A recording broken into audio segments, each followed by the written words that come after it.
Ito ang Bombo Radio Philippines. Fully digitalized.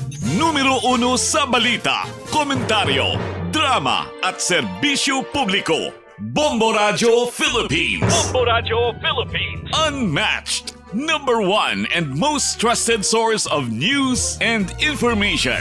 Paradyo Bombo. Oras sa Bombo Radio Iloilo, Philippine Standard Time, 29 minutos na ang nagkaligad sa takna sining nga Lasa 11. Welcome sa pagpangalagad sa Bombo Hanay sa Udtudri sa DUFM Bombo Radio Iloilo, ang flagship station sa the number 1 most trusted source of news and information ng Bombo Radio Philippines. Adlaw kita karon sa Martes, Abril 7, tuig 2026. Sa gihapon, ini mo lang mo ang kurman, Bombo Chama Blanco Hover. Sa mga dalaguan, kag mga nagapaw na karon nga mga balita, physical injuries, complaint ginfile, batok sa kaypunong barangay Gemma Calzado matapos kang ginlampusan sang handol sang silhig si Sangguniang Kabataan Councilor or Kagawad Lawrence Galvez. Sa karon ang both parties, hara karon iya sa bahin sang Hall of Justice sa paghikutar sining panumbungon.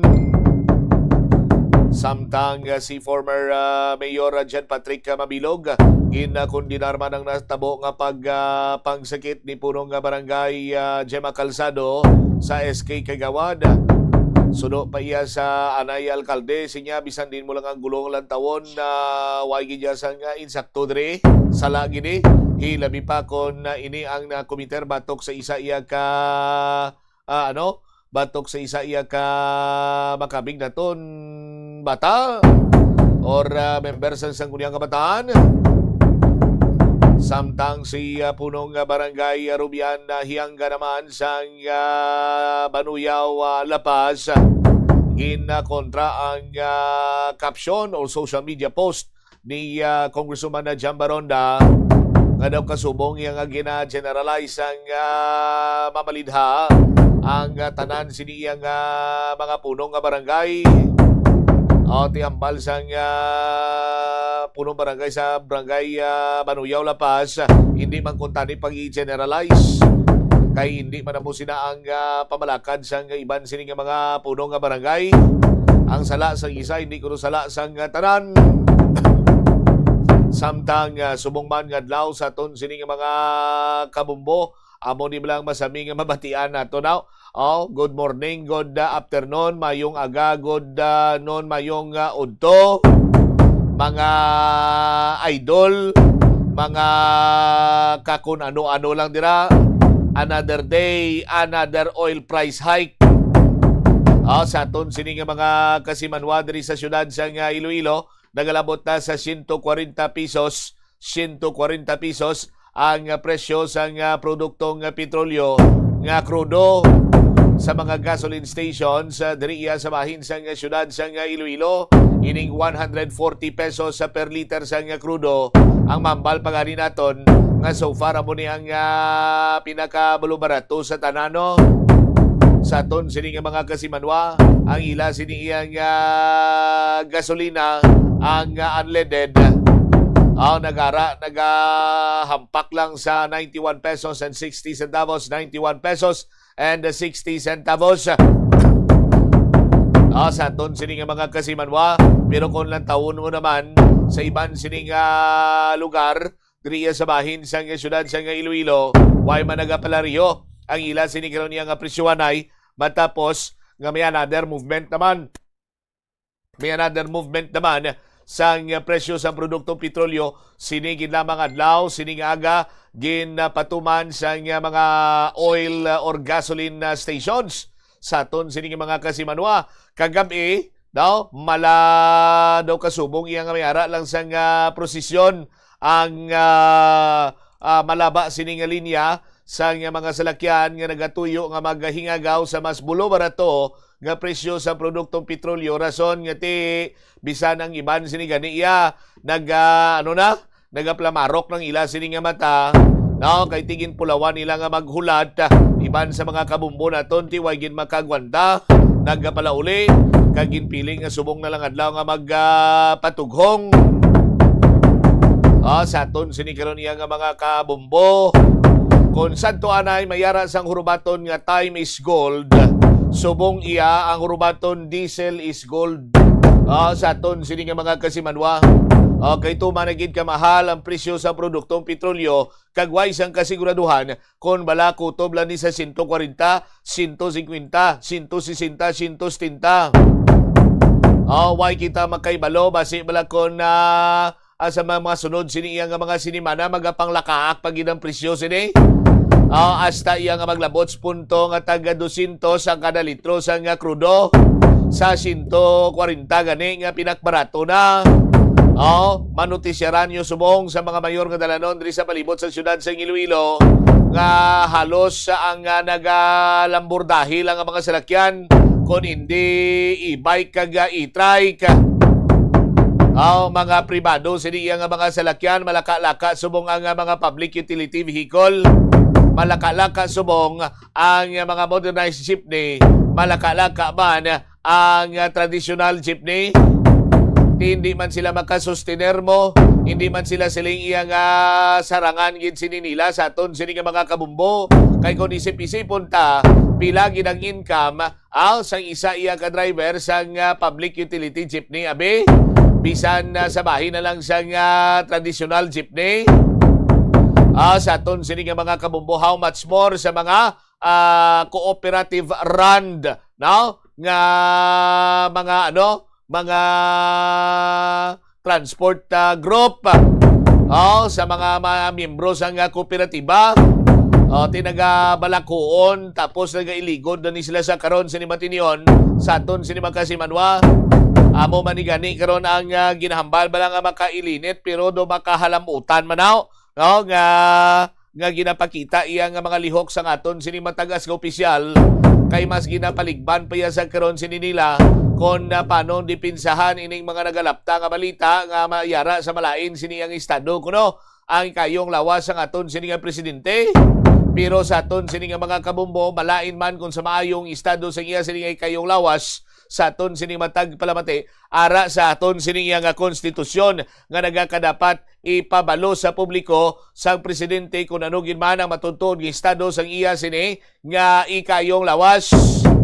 Sa aton sini karon nga matag palamati ti kadamo na sang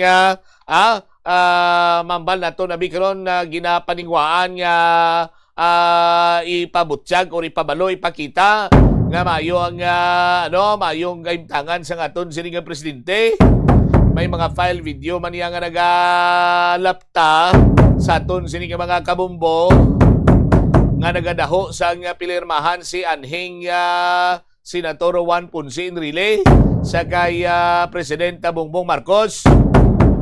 Sinya ti amo ni gali, amo ning matutuod siniya karon nga pagkabanhaw ko na matabo gid sini. Hindi man sila nga pagkatutuod gid kundi mo niyang gasubong nga mapanggin naton sa pagkabanhaw. Kaya mako nimo former Senator Juan Ponce Enrile nagtaliwan na santo pa. Sa aton sini nga mga kabumbo, pero sa file video nga nagapagwa karon niya nga ginapanindugan sa Malacañang sa aton sini nga mga kabumbo. Ara pa ang anay senador apang sa aton sini nga mga kuturan, hindi man kamo dali-dali nga magpati sila dre. Kabalo naman kamo subong sa panganay sa social media. Hindi niya padamak-damak ka ang iban sinibanwa may karidkid na gani. That is why nga maghalong gid kita sa aton sini nga pagpabutyag man sa aton sini nga emosyon. Hindi ka mo magpadaso-daso kag magpahinali dira react sa mga video, sa mga post natuhoy sa kontranyos politika kay basi karon magdayos ang inyo sini nga clutch kag bumalik na gulpiada sa inyo sa aton sini karon nga matag palamati. Pero sa gihapon ginahulat-ulat sa pumuluyo sa pungsod ng Pilipinas kung ano ginman bala sa aton sini nga mga kabombo, is there any what do you call this, official statement or mas mapatihan siguro mga video clips with watermarks ang pizza or selfie abing ikaw nagauyat ikaw sang palatandaan nga ti yara ikaw sa present time, hindi ina iya throwback, hindi ina iya halin sa archive or whatsoever, nga imo lang sinihunoson kag ipakita sa pumuluyo for them to believe nga yara ikaw sa mayo sini iya nga estado. Pero ang Malacañang diri sa aton sini makuturan, hugot ang pagpanindugan nga yara sa mayo nga kaimtangan ang presidente sang aton sini iya nga pungsod na Pilipinas. Ginpasiguro diri karon sa Malacañang sa aton sini matag palamati, now nga mayo ang ikayong lawas ni President Bongbong Marcos. Tigin pahayag pagani ni Palace Press Officer Attorney Clara Castro nga mayara kuno sa nga nagalapta sini iya nga mga may nagalapta sini iya nga mga sala nga mga impormasyon, no, as per the information or as per the statement from Malacañang. May nagalapta kuno karon niya nga mga patalang sini nga mga impormasyon nga mayara sang grabe or malubha sini iya nga balatian ang aton sini nga presidente. Ara na ini siya kuno sa stage 4 sa nga colon na cancer. Maluoy ka ho sa aton sini nga mga kabumbo. May ara man kag sa wala dapat may pakita sini nga pruwiba diri karon ang Malacañang. Di hambal gani ni Attorney Claire Castro sinya nagtambong pagani ang presidente sa oath-taking sang Vice Mayor sa League sa aton sini nga mga kauturan. Hambal ni Secretary Castro or ni Attorney Castro mayara sa mainstream media bala, no, kag ini ang dapat nga magpangibabaw sa baylo nga social media kag wala sa nga balasihan. May puro punto man sa aton sini karon niya mga kabumbo kay diri sa mainstream media kung hindi iya piho, kung hindi iya sang masaligan ang source ti sa aton sini magkasimanwa, no, ginahusisa ina iya sang mayo, no. Pero sa karon sa aton sini mga kabumbo ginahulat-ulat pa dire kung bala may ara sang ipagwa nga official mambal nato na video clip or greetings na or selfie or whatsoever. Daw parehas man lang na bala, no, people in the Malacañang, daw parehas man lang na bala nga for example ikaw abing nobya, no, tinagbakasyon ka tapos nabili ng imo sini nga nobyo tapos gintawgan mo siya sa diin ka subong babe, babaw babe. Di ka subong babe. Sabat sang nobyo mo babe, ari ko sa kwarto nagahampang ako NBA live nagahampang ako Counter Strike. Nagahampang ako sang Metal Slug. Tiyabi video call tabi. Ay, dali lang gid. Lubat akong cellphone na charge pa. Ara na tapos gid ligto ginang liog pato magamos na. Sa aton sino magkabumbo ti pro may iba niya nga palusot pag engineer kabalo ka. Abalo mo sa babe, bisan na lubat akon nga no nga cellphone, matiilam law pandaron ko ang blender. Pandaron ng blender pagad. Di pandaron blender. Pasos nga ingaw gyud man ang blender. Mga kasubong sina actually sa ano man lang na sa mga makita mo man lang na sa imo sining social media makuha mga ano bla mga galawan sa mga you know na you tell pa sa aton sini nga mga kabumbo. Pero ti once and for all sa aton sini makasimanwa para lang iya nga matapos ani kag makabig naton nga piki nga balita kag pakabalaot gid lamang pagpakalain sa aton sini nga presidente. Ti dapat ang Malacañang sa aton sini makuturan, no, pagwa sila iya sa mga nagakaigo dira iya nga balasihan ebidensya sa aton sini makabumbo para iya nga mapatihan sang mga pumuluyo, no, sa aton sini nga mga kabumbo. Tikay kon why ina karon sa nga pruiba, no, amo ni bilang hambal nila kung why ina sa nga resibo budlay ina iya sang patihan sa aton sini nga mga kauturan kag maduwa-duwahan ka pa sina gani, no, sa aton sini matag palamati. Ti dapat sini Manwa mayara sang ipagwa nga mga pruiba kag pamatuod man ang Malacañang hindi bla Attorney Claire Castro, ma'am. Sa iban pa nga mga balita sini kag impormasyon madamo pa sang mga oil firms ang nagpatigayon sang oil price hike. Sa aton sini nga mga kabumbo ang oil crisis nagaduso pagidiya sa inflation diri sa pungsod Pilipinas nga naglabot sa 4.1 transport cost surge, no? Sa aton sini nga mga kabumbo ti anong ginagawa sa atong assurance nga Iranian ambassador, diplomat o kung ano man ang tawag sina sa iya nga nagpasalig to sa sa kay DFA Secretary Lazaro Tubla nga waya sang may waya sang huol nga ituga sa paglabay sang barko nga ti ko nagadalagin man bisang produktong petrolyo para sa pungsod Pilipinas hilway kuno makalabay ito hambal iya sang Iranian government sa aton sini nga mga kauturan, no? Pero amo na lang ambal nila sa aton sini mga kabumbo may mga ginalauman kita kuntani sini nga mga mayong balita pero hindi pa man naton mabatyagan. Amo ginaguro, no? Basta government to government transaction dugay gid man sa aton sini nga mga kasimanwa. No wonder nga nag-elixister ni mga pulupikser ni kay sa aton sini karon niya nga mga kauturante magamo sini manwa may pasugiron ma-delivery 300,000 barrels, 400,000 barrels, 500,000 barrels. May ara sa nga isa ka barko to halin sa Russia.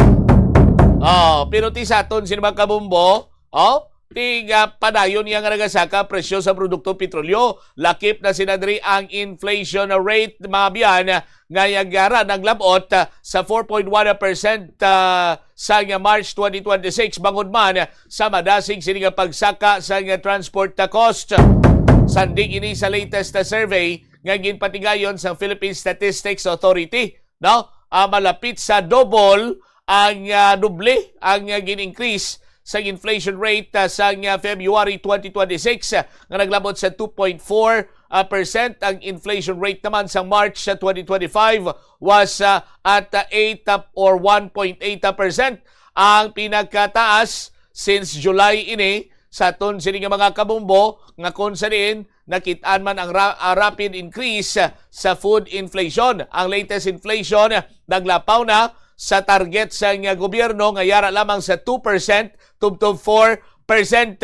Hambal ni PSA Chief kag subong man National Statistician na Dennis Mapa, no? Nga ining increase sa inflation ang tuga ini sang madasig man nga pagsaka sang sang bayad sa transport sektor. Sa aton sini karon niya nga mga kasimanwa, transport inflation nagsaka sa 0.3% sa February 2026. Naglabot na niya sa karon sa bulan sang Marso tuig 2026 nga 9.9%. Gintudlo naman ni Gintudlo naman ni Secretary Dennis Mapani Banwa sa aton sini magkuturan ang kinagamo didto sa Middle East. Sa bagay, luway ka naman sumungsang niya pabangdan ini Bombo Alberm, no? Alang-alang niya mambaga gron nga nagsaka ang presyo sang gatong bangod sa Mananggiti.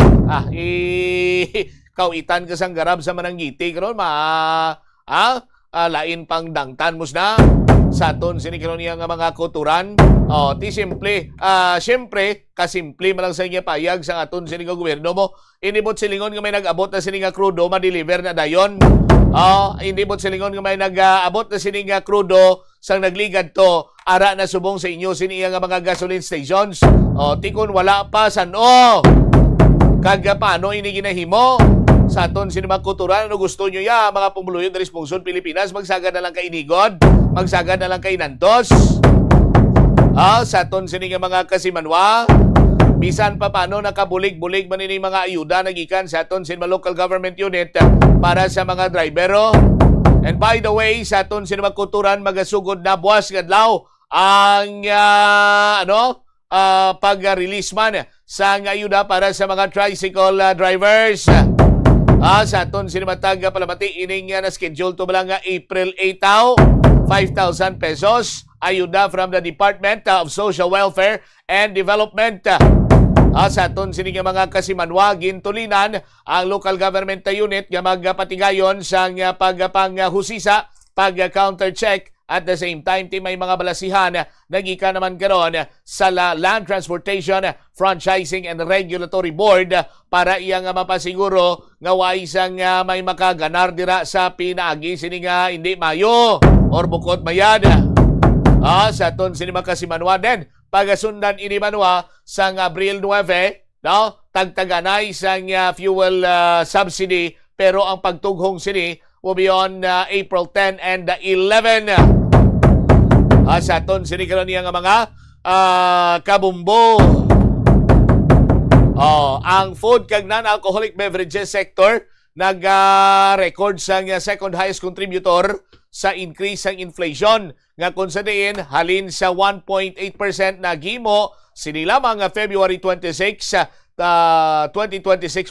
February 2026 naglabot na sa 3.0 sang March 2026 aton sini nga mga kabombo, no, mayara sang pinakadako sini nga share in overall inflation sa aton sini magkasimanwa.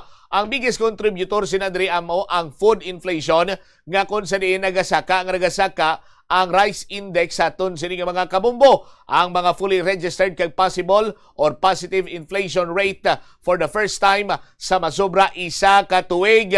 Ang inflation sa bugas ang nag-decelerate for 14 months until March 2026. Ang iban pag sini nga mga grupo sa pagkaon nga nakabatsyag man sa high inflation rate. Lakip na sinadri ang corn o kon ining mais with the 12.4%.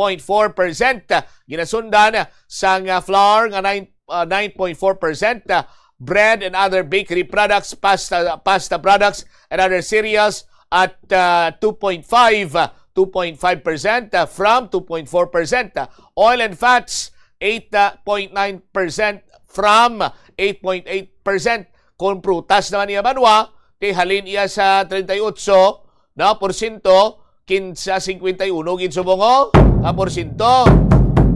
Vegetables, tubers, plantains, cooking bananas, and pulses sa aton sini makabombo from 61% to 69%.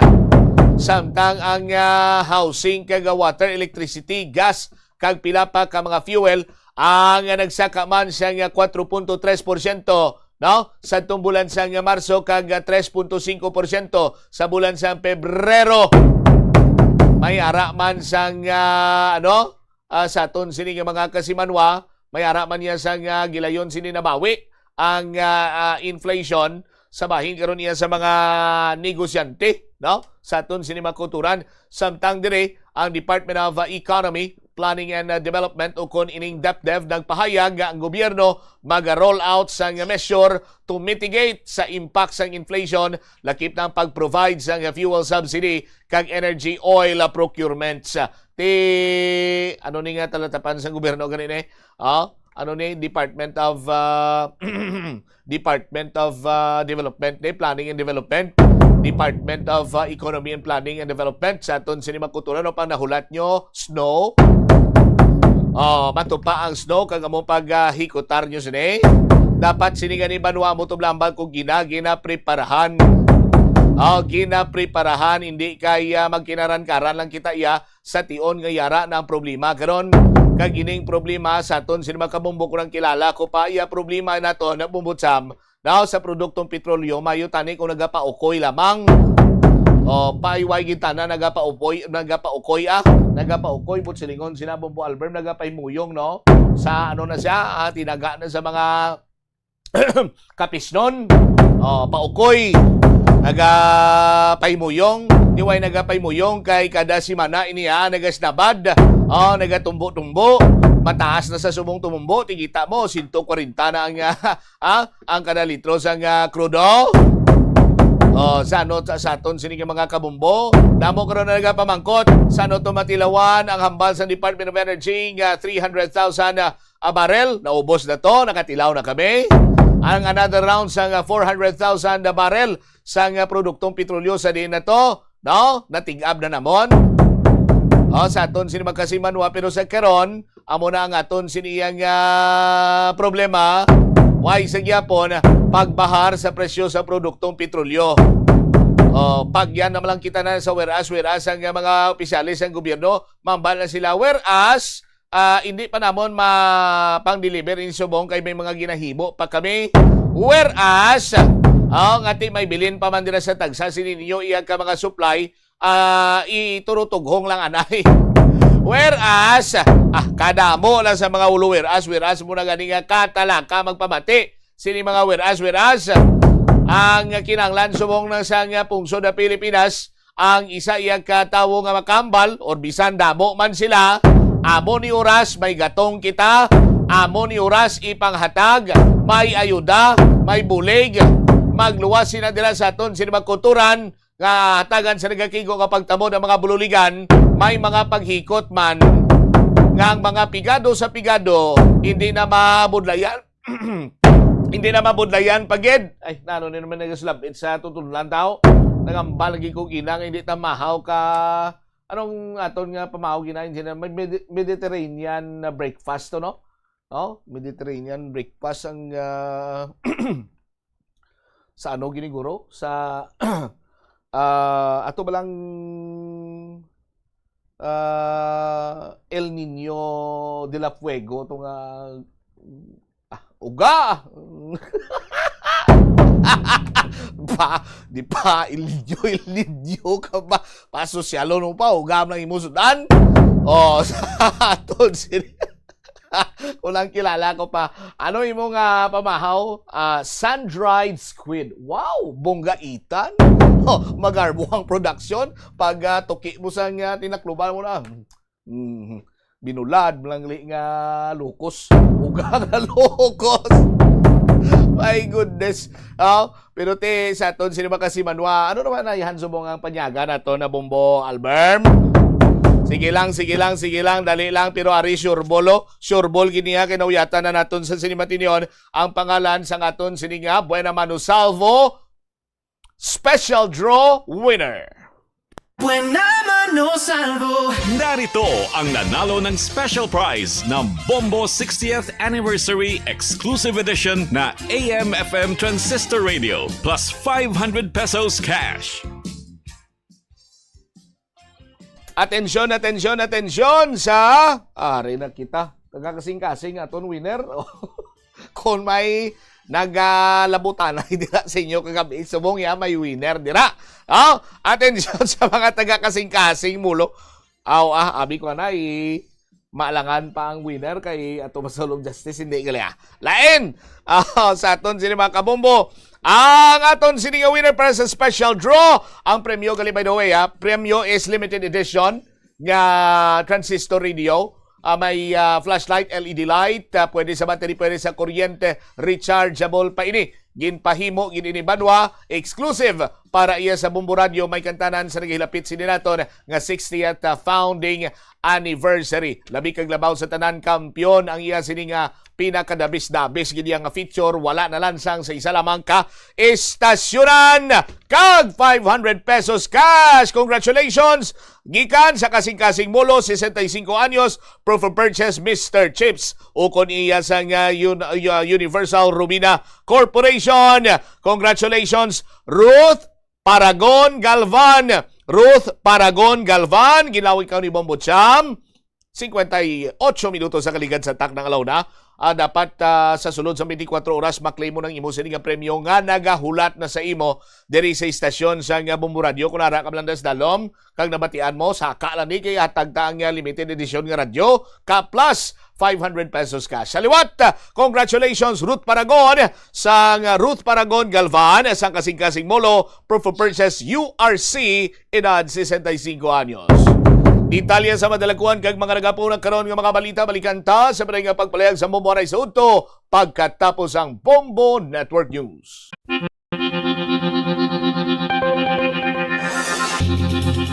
Sini nga panahon sang tag-ilinit, delikado ang sunog ilabi na sa sulod sang panimalay. Gani safety first ka bombo, ilabi na kung ikaw ang nagaluto sa kusina. Siguraduha nga nahamtang sa mabugnaw kag well-ventilated area ang LPG tank kag indi masilakan direkta sang adlaw. Ang sobra nga init makapataas ang pressure sa sulod sang tangke nga mahimo magresulta sa aksidente. Tsekyaron ini kung may tagas kag ipalayo sa kalayo.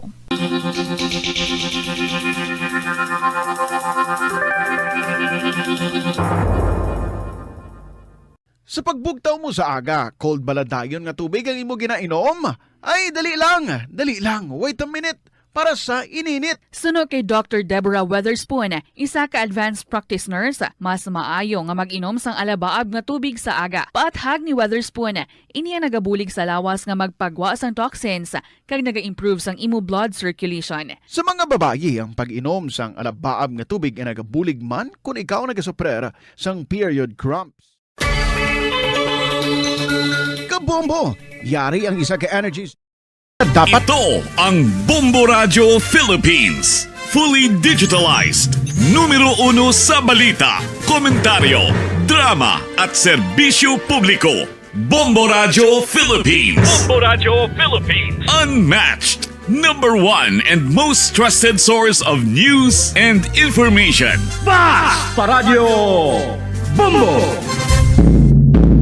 This is Bombo Network News Noontime Edition, broadcasting live at Bombo Radio Broadcast Center, Makati City, Philippines. Araw po ngayon ng Martes, kapito sa buwan ng Abril, taong 2026. Sa ulo ng ating mga balita. Sa mga pangunahing balita, isang Pilipina nasawi sa missile attack sa Israel ayon sa Department of Foreign Affairs. Ang inflation rate naman sa Pilipinas noong buwan ng Marso bumilis pa sa 4.1% ayon sa Philippine Statistics Authority. Sa iba pang mga balita mamaya, red notice laban kay Zaldico. Hinasa ang ilalabas na sa susunod na linggo habang itong si Atong Ang namataan naman umano sa Vietnam. Ang maritime industry naman binabantayan ang 5 Philippine flag tankers na naipit sa Middle East. Kalagayan naman ng mga crew na nanatiling maayos. Abangan sa ating provincial report mamaya ang Iloilo City. Pinag-aaralan na ang pagdedeklara ng state of calamity dahil yan sa krisis sa langis. International news naman, ang United Nations pagbobotohan ngayong araw ng Martes ang resolusyong protektahan ang commercial shipping sa Hormuz Strait. Samantalang Iraq naman kayang ibalik ang oil export sa pre-war level sa loob lamang ng isang linggo kung muling bubuksan ang naturang ruta. At sa sports, balita abangan din humamaya ang Atlanta Hawks nilasap ang 3-point loss sa kamay ng New York Knicks. At live nationwide via satellite, dumako tayo sa detalye ng ating mga balita.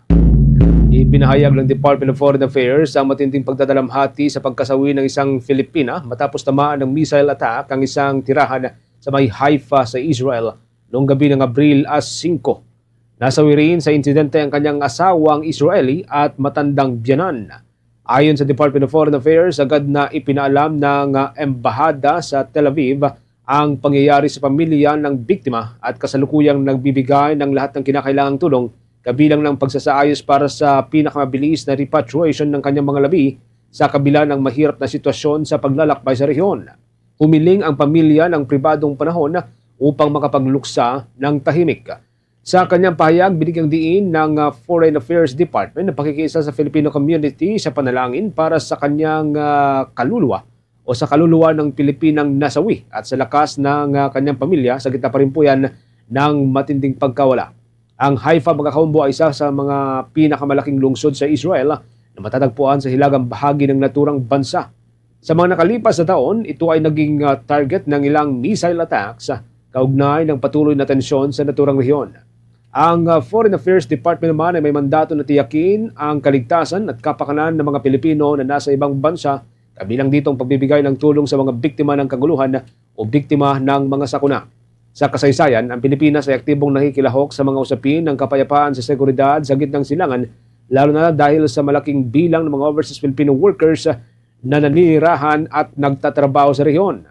Ang insidenteng ito ay muli namang magpapaalala sa panganib na kinakaharap ng mga Pilipino sa mga bansang may umiiral na sigalot at sa kahalagahan ng tuloy-tuloy na suporta ng pamahalaan para sa kanilang proteksyon.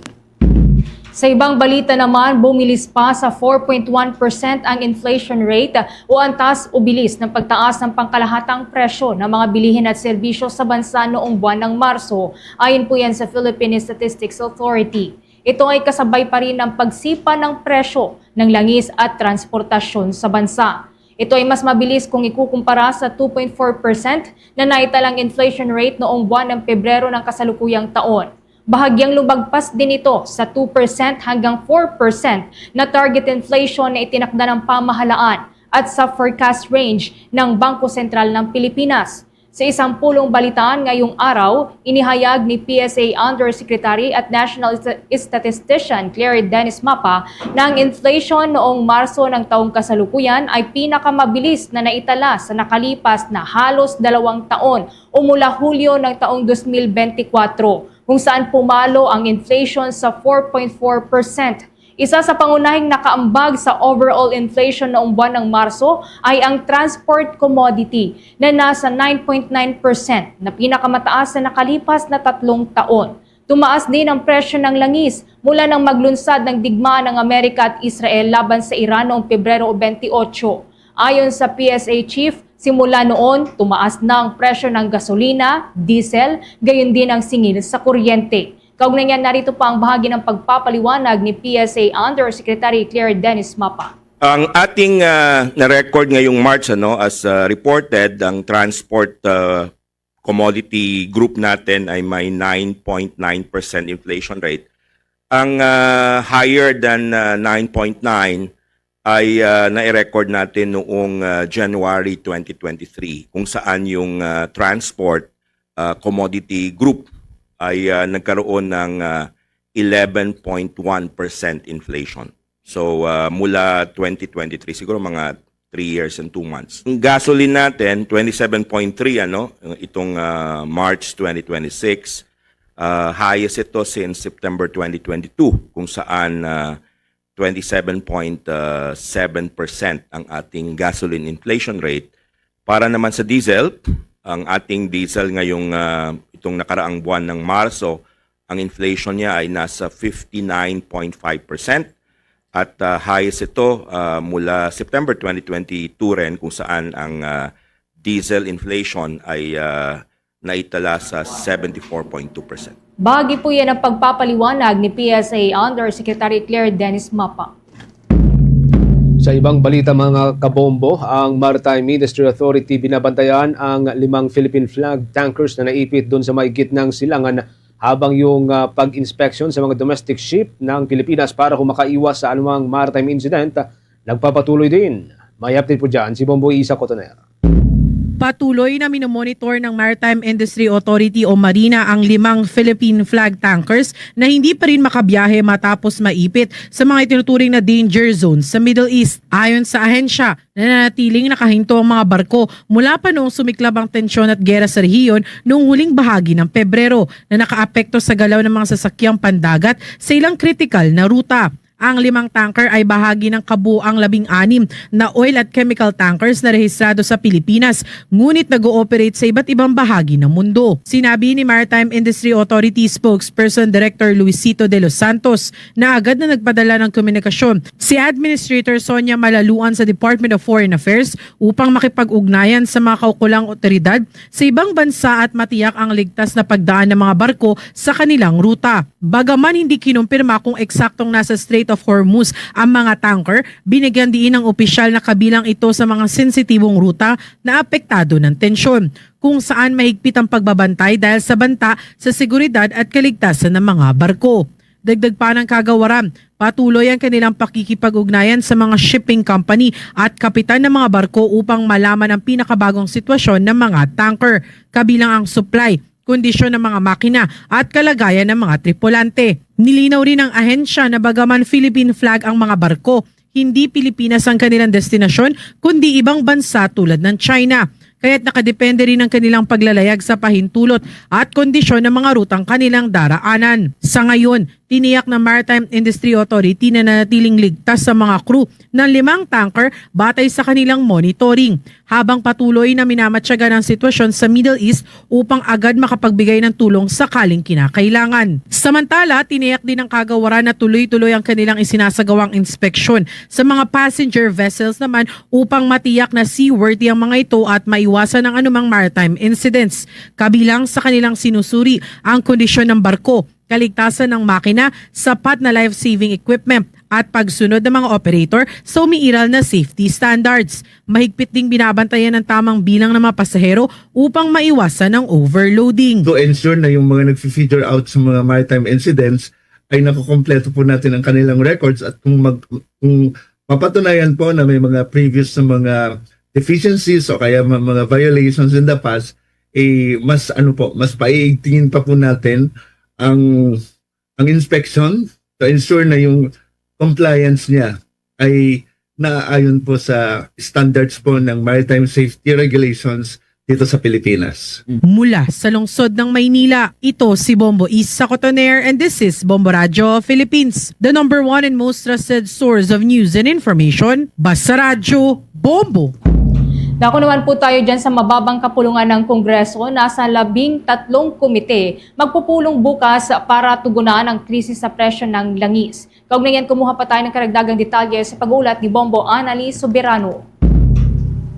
Nakatakdang magpulong ang 13 komite ng Kamara sa pamumuno ni House Speaker Faustino Bojeди III bukas, April 8, 2026 upang talakayin ang agarang tugon sa tumataas na presyo ng langis dulot ng labanan sa gitnang silangan. Gaganapin ang joint hearing sa People's Center Building at pamumunuan ito ni Committee on Ways and Means Chairman at Marikina Representative Miro Kimbo. Layunin ng pagpupulong na pagsamahin ang datos at makabuo ng konkretong hakbang para sa agarang tulong at pangmatagalang solusyon sa krisis sa langis.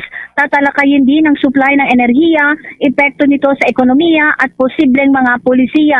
Inaasahang dadalo ang iba't ibang kalihim ng gabinete at opisyal ng pamahalaan upang magbigay ng ulat at rekomendasyon. Ayon kay Kimbo, mahalaga ang koordinasyon ng lehislatura at ehekutibo upang mabilis na maipatupad ang mga hakbang na makakatulong sa mga sektor na pinaka-apektado. Inaasahang dadalo din sa pagdinig sina BIR Commissioner Martin Mendoza at Bureau of Custom Commissioner Ariel Nepomuceno at National Treasurer Sharon Almanza. Ayon pa kay Kimbo, layunin ng joint hearings makalikom ng mahalagang datos at maiayon ang magiging tugon ng Kamara sa patuloy ng hakbang ng ehekutibo upang makabuo nga ng mga panukalang maaring agad ipatupad para maprotektahan ang mga nasa vulnerable sector. Dagdag pa ni Kimbo, inaasahan din na susuriin ng multi-committee body ang mga targeted na ayuda, suportang piskal at mga reformang istruktural upang mabawasan ang epekto ng pandaigdigang oil shocks sa bansa. Pakinggan natin si Marikina Representative Miro Kimbo. Yung pinaka-urgent na pwedeng magawa. So particularly on assistance sa mga affected sectors. And then secondly, it's really creating a better resiliency. So for just a more simple explanation to it is we wanted to do something very short-term plan and then isang long-term plan on how we can ready the country so it can be more resilient in the event that mangyari yung ganitong klaseng crisis in the future. Because may recognition tayo na yung crisis na ito is not at all self-inflicted. It does not emanate from the country. It is completely coming from forces beyond our control. But it does not mean that we cannot prepare for it. So, sabi ni Speaker, instead of criticizing and fault-finding, finger-pointing, he wants Congress to be able to work out and hammer an entirely comprehensive package pertaining to both, as I said, first, short-term basis to be able to address. Samantala, nananawagan naman si Abra Representative J.B. Bernos sa agarang pagpasa ng panukalang batas na mag-oobliga sa paggamit ng solar energy sa mga gusali ng pamahalaan, kasabay ng patuloy na pagtaas ng presyo ng langis. Ayon kay Bernos, ang pagpapatupad ng 4 na araw na work week sa ilang tanggapan ng gobyerno dahil sa mahal na krudo ay patunay ng pangangailangang lumipat na sa renewable energy. Anya, hindi maiiwasan ang patuloy na pagmahal ng petrolyo, kaya dapat maghanap ng alternatibong solusyon. Sa ilalim ng House Bill number 3126 o ang On-Grid Solar Energy System Bill, inaatasan ang lahat ng pambansa at lokal na tanggapan ng pamahalaan na maglagay ng on-grid solar energy systems upang mapababa ang gastos sa kuryente. Nakasaad din sa panukala na dapat matugunan ng solar systems ang 20% ng karaniwang konsumo ng kuryente sa loob ng unang taon. Natataas sa 40% sa ikalawang taon, 60% sa ikatlong taon at 80% sa ikaapat at 100% sa ikalimang taon. Binigyang diin ng mambabatas na ang solar energy ay abot kaya at praktikal na pangmatagalang pamumuhunan, lalo na't mas mura na ang teknolohiya ng solar panels at tumatagal ito ng 25 hanggang 30 years. Mula sa Kamara, Bombo Anali Montaño Soberano nag-uulat. And this is Bombo Radio Philippines, the #1 and most trusted source of news and information. Basta Radio, Bombo! Meron na ho tayong 15 minuto makalipas ang alas 12 ng katanghalian.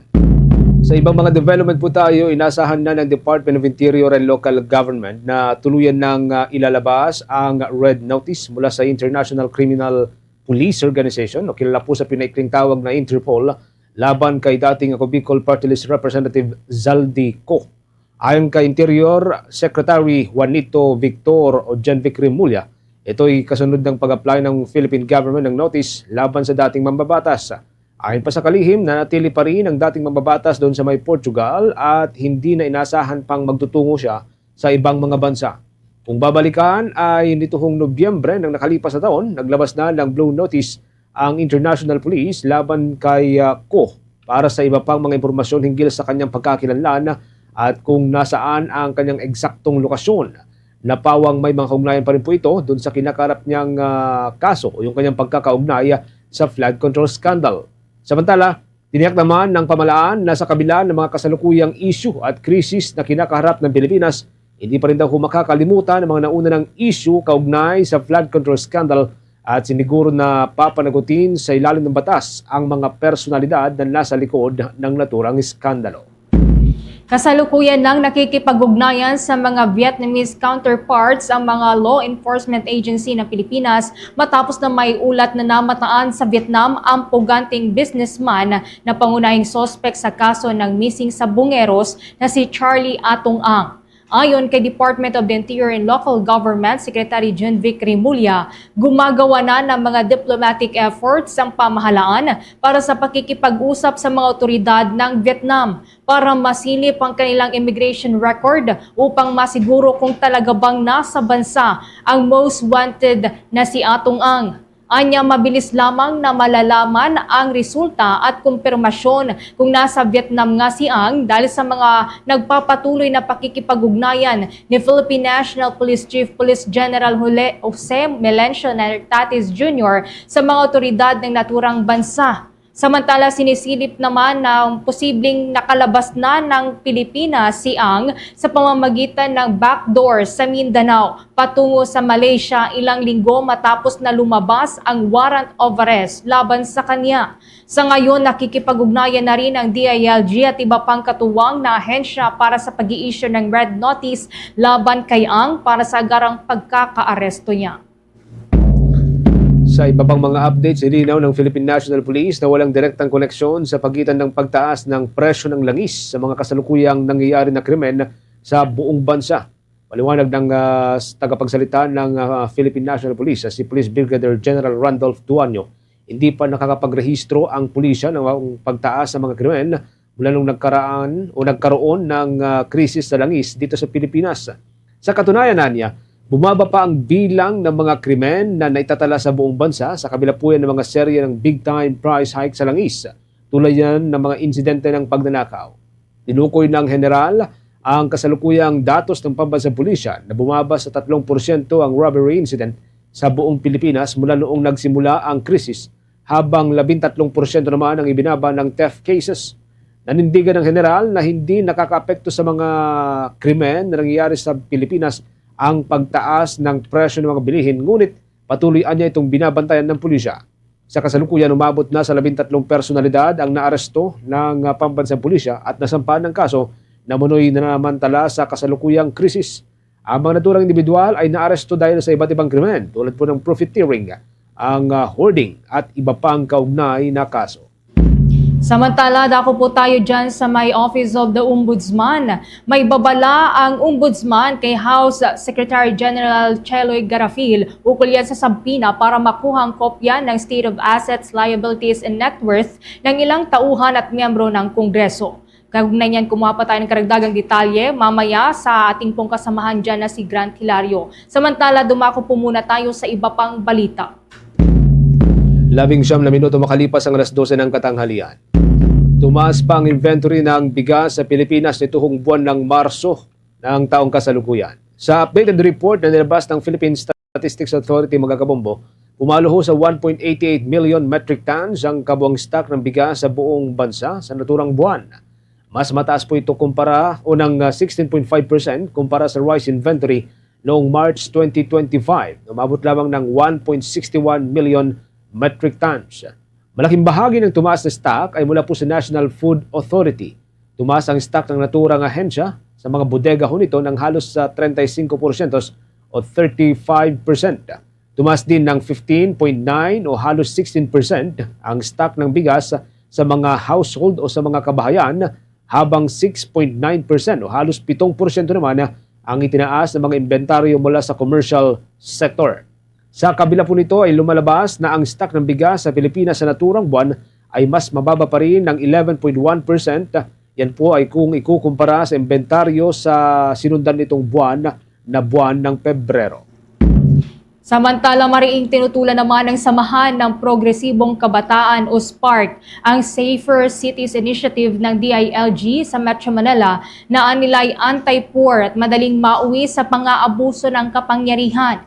Git ng grupo, may matagal ng record ang pulisya sa pagpo-profile at panghaharas ng kabataan, lalo na sa mga tinatawag na geng-geng. Binatikos din nila ang 10 p.m. curfew para sa mga minor de edad na pumipigil sa karapatan sa malayang paglalakbay at lehitimong gawain. Ayon sa grupo, maraming kabataan at informal workers ang walang ID o identification card at madaling mapagkamalan ng otoridad. Hinamon nila si Secretary Remulla na magpakita ng ebidensya na epektibo ang curfew sa pagbawas ng krimen sa bansa. Nagbabala rin ang grupo na maaaring maulit ang pang-aabuso ng pulisya gaya ng naranasan noong COVID-19 lockdown.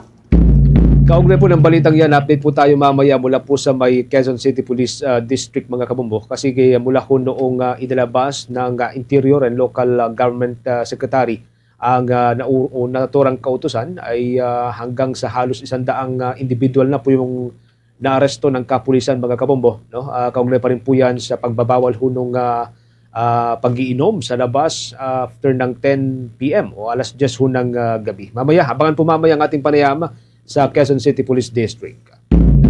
Samantala, update po muna tayo mula dyan sa may mataas na kapulungan. Si Senator Hercito, pinatutsadahan po ang mga ahensya sa isinusumiting report sa Pangulo. Sa gitna pa rin po yan ang nagpapatuloy na krisis habang isinusulong din po doon sa may mataas na kapulungan itong paggamit ng mga electric vehicle at itong renewable power transition. May update dyan si Bombo Angelo Aganan. Pinuna ni Senate Deputy Majority Leader J.V. Hercito ang mga ahensya ng gobyerno na tigilan na umano ang mga sugarcoating reports sa epekto sa bansa ng krisis sa Middle East na isinusumite kay Pangulong Ferdinand Marcos Jr. Binigyan din ni Hercito ang pangangailangan ng tapat, eksaktong impormasyon at datos sa patuloy na digmaan sa gitnang silangan dahil nakakabahala na aniya ang patuloy na pagsilit ng presyo ng langis, gayon din ng mga pangunahing bilihin na apektado tuwing nagmamahal ang produktong petrolyo. Ayon sa senador, hindi dapat umano minamaliit ang kasalukuyang krisis at pinapaganda ang mga ulat na isinusumite sa Palasyo Malacanang. Aniya, kailangan umanong malaman ng Pangulo ang katotohanan dahil bawat maling impormasyon aniya ay kalakip ang isang maling desisyon. Kasunod nito, hinimok ng ehersito ang mga kalihim ng bawat ahensya ng gobyerno na magsumite ng tama at totoong datos ng epekto ng krisis sa pamumuhay ng mga mamamayang Pilipino nang sa ganon ay magkaroon ng akmang-hakbang ang gobyerno sa problemang kinakaharap ng bansa. Samantala, sa kaugnay na balita pa rin dulot ng patuloy na pagtaas ng presyo ng produktong petrolyo sa bansa, isinusulong naman ni Senator Sherwin Gatchalian ang paggamit ng electric vehicle gayon din ng renewable energy nang sa gayon ay hindi lamang nakadepende sa langis ang bansa para gumalaw ang ating ekonomiya. Ayon kay Gatchalian, pinag-aaralan na ng kanyang tanggapan ng mga insentibong maaaring ibigay upang mahikayat ang mga Pilipino na gumamit ng electric vehicle. Kagaya ng interest free sa paghiram ng pera sa mga bangko ng gobyerno kung ito ay ibibili ng EV, pati na rin ang pag-alis sa mga toll fees sa mga expressway at paglilibre ng driving lessons para sa mga first-timer electric vehicle user. Ipinaliwanag ng senador na isa itong magandang oportunidad para sa Pilipinas na makaalis sa pagdedepende sa produktong petrolyo, lalo na sa sektor ng transportasyon. Isa rin aniya itong pinakamabisang solusyon sa kinakaharap na krisis ngayon ng bansa. Pinakamabilis sa atin para makaalis sa I would say yung hostage ng Middle East oil. Kasi yung hostage tayo, doon lang tayo bumibili is mag-transition tayo to electric vehicles.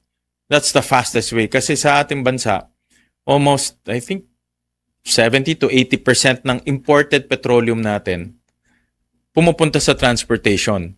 So kung makakaalis tayo doon, magagamit natin electric vehicles, hindi na tayo kailangan mag-import pa. So kailangan, meron akong balak mag-file ulit ng additional non-fiscal incentives sa magta-transition sa EVs. First, yung walang interest rates pag hihiram ka at bibili ka ng EVs. Pangalawa, pinapropose ko nga, walang toll fees north and south. Pati driving lessons, libre na rin. So ito yung mga non-fiscal incentives na naiisip namin para maingganyo natin, mahikayat natin yung mga kababayan natin mag-transition to EVs. At yan ang ulat mula dito sa Senado. Ako si Bombo Angelo Ganan and this is Bombo Radio Philippines, the #1 and most trusted source of news and information. Basta Radio, Bombo! Oras na natin mga kabombo, meron na ho tayong 25 minutes makalipas ang alas 12 ng tanghali. Abangan din humamaya ang iba pa nating mga development mula pa rin po dyan sa may Quezon City Police Department o Police District sa pamagitan po ni Police Major Jennifer Ganabana ang nagsisilbing tagapagsalita ng Quezon City Police District. Sa iba pang mga updates, Bombover. Bombo International News. Pagbobotohan na ng United Nations Security Council ngayong araw ng Martes ang resolusyong protektahan ang commercial shipping na dumaraan sa Strait of Hormuz. Nauna nang naglatag ng iba't ibang draft ang kasalukuyang umuupong chair ng Konseho na Bahrain para sa resolusyon na naglalayong malusutan ang oposisyon mula sa China, Russia at iba pa, kung saan isa nga sa pinakabago rito ay ang pagbabawal sa paggamit ng puwersa. Sa halip, mariing hinihikayat ang mga estado na interesado sa paggamit ng naturang ruta na makipagtulungan pagdating sa depensa para matiyak ang ligtas na paglalayag sa Strait of Hormuz. Kabilang sa mga kontribusyon na maaaring maibigay ng mga estado ay pag-escort ng merchant at commercial vessels kasama na ang mga pagsisikap na mapigilan ang mga pagtatangkang harangin, isara o makialam sa international navigation sa Hormuz Strait. Ayon sa diplomats, may tsansang maipasa ang watered-down version na resolusyon, subalit nananatiling hindi malinaw kung ito ay magtatagumpay. Kinakailangan kasi ng 9 na botong pabor at 8 o walang maitatalang veto mula sa 5 permanent members ng Konseho, kabilang na ang Bahrain, ang China, France, Russia at US. Noong araw nga ng Webes, nauna na nagpahayag ng pagtutol ang China sa resolusyon na nagpapahintulot sa paggamit ng puwersa at sinabing ito ay magpapalihitimo lamang sa illegal at indiscriminate use ng puwersa na maaaring humantong sa escalation ng sitwasyon sa lugar at magresulta sa seryosong consequences. Sa karagdagan pang balita sa ibayong dagat, kaya umano ng Iraq na ibalik ang oil exports sa pre-war level sa loob lamang ng isang linggo kung muling bubuksan ng Strait of Hormuz ayon sa head ng Basra Oil Company na pinapatakbo ng Iraq. Ang Iraq nga ang ikalawang pinakamalaking producer sa Organization of the Petroleum Exporting Countries o tinatawag na OPEC+. Ayon kay Basim Abdul Karim, ang produksyon mula sa southern oil fields ng Iraq ay pumapalo sa 900,000 bariles kada araw. Subalit kapag natapos anya ang gyera at pinayagan ang ligtas na pagdaan sa Strait of Hormuz, maaring umabot ang iniluluwas na langis ng Iraq sa 3.4 million bariles kada araw sa loob lamang ng isang linggo. Bago ang gyera nga, nakakapag-produce ang Iraq oil fields ng 4.3 million bariles kada araw na sapat na anya para matustusan ang pagluluwas ng 3.4 million bariles kada araw. Naapektuhan naman ng drone attacks ang oil facilities ng Iraq na nagdulot ng malaking pagkawala sa produksyon at oil operations. Karagdagan sa ating balita sa ibayong dagat, mga kabombo, nalagpasan na po ng Artemis II ang distansyang naabot ng Apollo 13. Ito yung spaceship na pinadala patungong buwan noong 1970. Batay sa impormasyong inilabas ng NASA, isang bagong milestone para sa sangkatauhan ng naitala ng crew ng Artemis II matapos nilang marating ang distansyang 252,752 miles o milya mula rito sa daigdig. Itong pinakamalayong narating ng sinumang tao sa kasaysayan. Mas malayo ito ng 4,102 miles kumpara sa naabot ng Apollo 13 noong dekada 70. Batay sa official conversation sa pagitan ng NASA at ng mga crew ng Apollo 13, tinukoy nila ang bagong milestone bilang pagkilala at pagpupugay sa mga effort at sakripisyo ng mga nauna noong mga moon mission. Magpapatuloy pa rin ang journey ng Apollo 13 hanggang sa matapos ang mission nito patungo sa buwan at iba pang bahagi ng kalawakan. Integrity crew, on April 15, 1970, during the Apollo 13 mission, 3 explorers set the record for the farthest distance humans have ever traveled from our home planet. At that time, over 55 years ago, Lovell, Swigert, and Hayes flew 248,655 statute miles away from Earth. Today, for all humanity, you're pushing beyond that frontier. Integrity, over to you. Yeah, from the cabin of Integrity here as we surpass the furthest distance humans have ever traveled from planet Earth. We do so in honoring the extraordinary efforts and feats of our predecessors in human space exploration. We will continue our journey even further into space before Mother Earth succeeds in pulling us back to everything that we hold dear. But we most importantly choose this moment to challenge this generation and in the next to make sure this record is not long-lived. Thank you, Integrity, and congratulations to you and the rest of the Artemis II team. Bahagi po yan, mga kabombo, ng official conversation na nilabas ng NASA. Sa pagitan po yan ng mga scientists ng NASA at ng mga crew ng Artemis II. Balik po tayo sa mga balita dito sa Pilipinas. Trabaho ng Bureau of Fire Protection hindi naapektuhan matapos po ang pagkakatanggal ng 900 na fire inspectors sa Metro Manila. Kumuha tayo ng karagdagang detalye dyan sa pag-uulat ni Bombo Jovino Galang. Walang naging epekto sa operasyon ng Bureau of Fire Protection o BFP ang pagkakasibak sa mahigit 900 na mga fire inspectors sa National Capital Region. Ayon kay BFP spokesperson at Fire Superintendent Anthony Arroyo, nagal nilang inililipat sa ibang mga lugar ang mga tinanggal na fire inspectors at kanila naman itong pinalitan. Mga fire safety inspectors ay parte yun ng professional growth din, no? Ibig sabihin yung mga personnel natin ay mga career professionals. Kaya para ma-elevate yung kanilang pagiging BFP personnel ay dapat po well-rounded rin sila. Hindi ibig sabihin na na-relieve sila sa pagiging fire safety inspectors ay wala na silang ibang tasking. Kundi po i-reassign natin sila sa iba pang mga aspect ng bahagi ng mandatos ng BFP po. may mahigpit din na bilin ang kanilang direktor kung saan kanilang i-rotate ang mga inspectors sa mga iba't ibang establishmento. Consider na natin yung isa doon yung nag-conduct na ng inspection sa isang establishment na fire safety inspector sa halimbawa ngayong taon ay hindi na siya magka-conduct again ng same inspection next year. So, iba po ang maa-assign na fire safety inspectors. Yun yung mga halimbawa na ginagawang polisiya sa pangunguna ng ating OIC, no? Fire Chief Superintendent Wilberto Riconil A. Quanchu.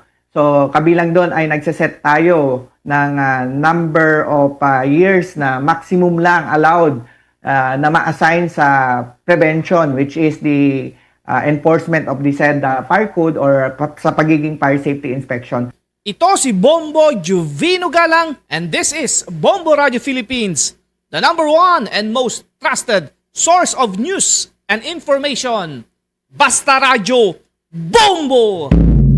Meron na ho tayong 26 minutes na lamang bago po sumapit mga kabombo ang alauna ho ng hapon. Kung babalikan po natin kahapon, inilunsad po ng Department of Interior and Local Government ito pong striktong crackdown dito ho sa o laban sa mga public drinking o itong pag-iinom sa labas ng mga tahanan. Lalo ho itong mga pagsapit po ng alas 10 na ng gabi mga kabombo. At para humabigyan tayo ng detalyadong update sa ground level, makakausap po natin ang tagapagsalita ng Quezon City Police District, si Police Major Jennifer Gannaban. Kaugnay pa rin po sa implementasyon nito kasi may ilang individual na huyatan na naaresto after ho nitong naging direktiba ng Interior and Local Government. Magandang araw ho at welcome sa Bombo Radio Philippines, sa Bombo Network News. Major Gannaban, si Bombo Genesis at Bombo Ever po ito. Ma'am. Hello, good afternoon po, Bombo Dennis and Bombo Alan. Magandang tanghali sa inyo at sa lahat ng inyong taga-subaybay. Thank you so much for joining us, si Bombo Genesis at Bombo Ever po ito. Naimbag na bigat, aldaw kada kayo, Major. Tayo po napapakinggan, napapanood sa ating 32 stations nationwide, Major. Unang-una, kamusta po yung pong implementation, initial implementation ho nitong direktiba ho ng Interior and Local Government, Major? Yes sir, naging matagumpay nga po yung ating implementation sa unang araw nitong Integrated Anti-Criminality Plan for Safer Quezon City at ipinatupad po ito ng QCPD sa pamamagitan ng Oplan Bulabog or Galugad at district-wide operations kagabi sa lahat ng lugar dito po sa buong Quezon City. Meron po tayong 437 individuals na huli po natin in violation of various city ordinances. Kapilang na po dyan yung pag-iinom or drinking in public places, yung mga nagbi-videoke or karaoke pa po ng lampas na ng 10 o'clock, may half naked in public places, and minors po na nag-violate ng curfew hours. Hindi naman po kayo nahirapan, Major, dun sa more than 18 na naaresto ho ninyo? Naging maayos po, sir, ang ating pag-aresto dito sa mga inuubo lang po ako. Dito sa mga nahuli natin, dahil katuwang po natin dito yung ating QCLGU sa pamamagitan ng kanilang task force, disiplina at ang kanilang mga TTMD. So katuwang din po dyan ang ating mga barangay officials at barangay tanod. Kaya naging maayos po at nakipag-coordinate naman po itong mga publiko na nandoon nga po sa mga kalsada nung time na mag-implement po tayo ng checkpoint and Oplan Bulabog. Sa buong National Capital Region, ang Quezon City at ang may pinakamalaking area, Major. Ngayon, doon ho sa mga naaresto ho natin, and I'm sure napakarami ho yung mga nababantayan po natin mga after hours nga, after ng 10 p.m. Paano to yung mga unang lalabag or yung mga first time na violator, anong kwan ho sa kanila, anong penalty sa kanila? Yes sir, opo, ang penalty po dito sa mga violators po magkakaiba po pero pare-pareho po silang may fines, mga multa po, nagre-range po siya ng 1,000 to 5,000 depende po dito sa kung anong ordinance ang na-violate nila. And dito po naman sa mga minors ay kinokontak po yung kanilang mga magulang na after payment of OVR saka naman po sila iuuwi. Yung mga bata po na hindi kukunin or walang sumundong mga magulang, ito turn over po sa barangay at sila na po yung maghahatid doon sa lugar o bahay nitong mga bata na ito. Walang community works, Major? Pagka po ilang violation na po sila sa first offense kasi multa po yung gagawin doon, may fine, or pwede rin pong community service pagka nakailang ulit na po sila na naka-violate dito sa ordinance na ito. Ay, okay, sige. Bombover, with your questions kay Major Ganaban. Alright, Major, ilan po ba yung mga kapulisan naman po natin na nakadeploy sa QCPD para sa pagpapatrolya? At saan po ba yung mga lugar na tinututukan? Ito po ba yung mga may mataas po na mga insidente po ng krimen? Yes, ma'am. Magandang tanghali po sa inyo. Kagabi po nung ipinatupad natin itong district-wide checkpoint and Bulabog, 741 na CPD personnel. Katuwang din po dyan yung may mga QCNGU din po tayo, yun yung nabanggit ko kanina. And ipinatupad po to sa lahat po ng lugar dito sa Quezon City, particularly po yung pinuntahan ng ating district director sa May Novaliches po sa Gulod. Yun po yung pinuntahan natin na nagkaroon nga po tayo ng around 25 na mga minors na nahuli at isa doon is yun po yung drinking in public place. Yung others po kasi ang overall total ng nahuli natin na nagiinuman sa public place is 60 sa iba't ibang lugar na po dito. Ginawa po kasi natin yung checkpoint at saka Oplan Galugad sa lahat ng 16 stations ng QCPD, bale simultaneous po yung operation po natin ng Alright. Madagdag ko na lamang din po, Major, sa ibang usapin po. Dahil natap na rin po kasi ang PNP para po i-monitor, i-supervise at magbantay po dito para maiwasan po itong hoarding sa gitna nga po ng krisis sa Langis. And recently, mayroon pong mga naaresto po ba na mga sangkot sa hoarding po sa Langis, especially dyan po sa inyo pong area of responsibility sa QCPD? Yes, ma'am. Dito po sa Quezon City, meron po tayong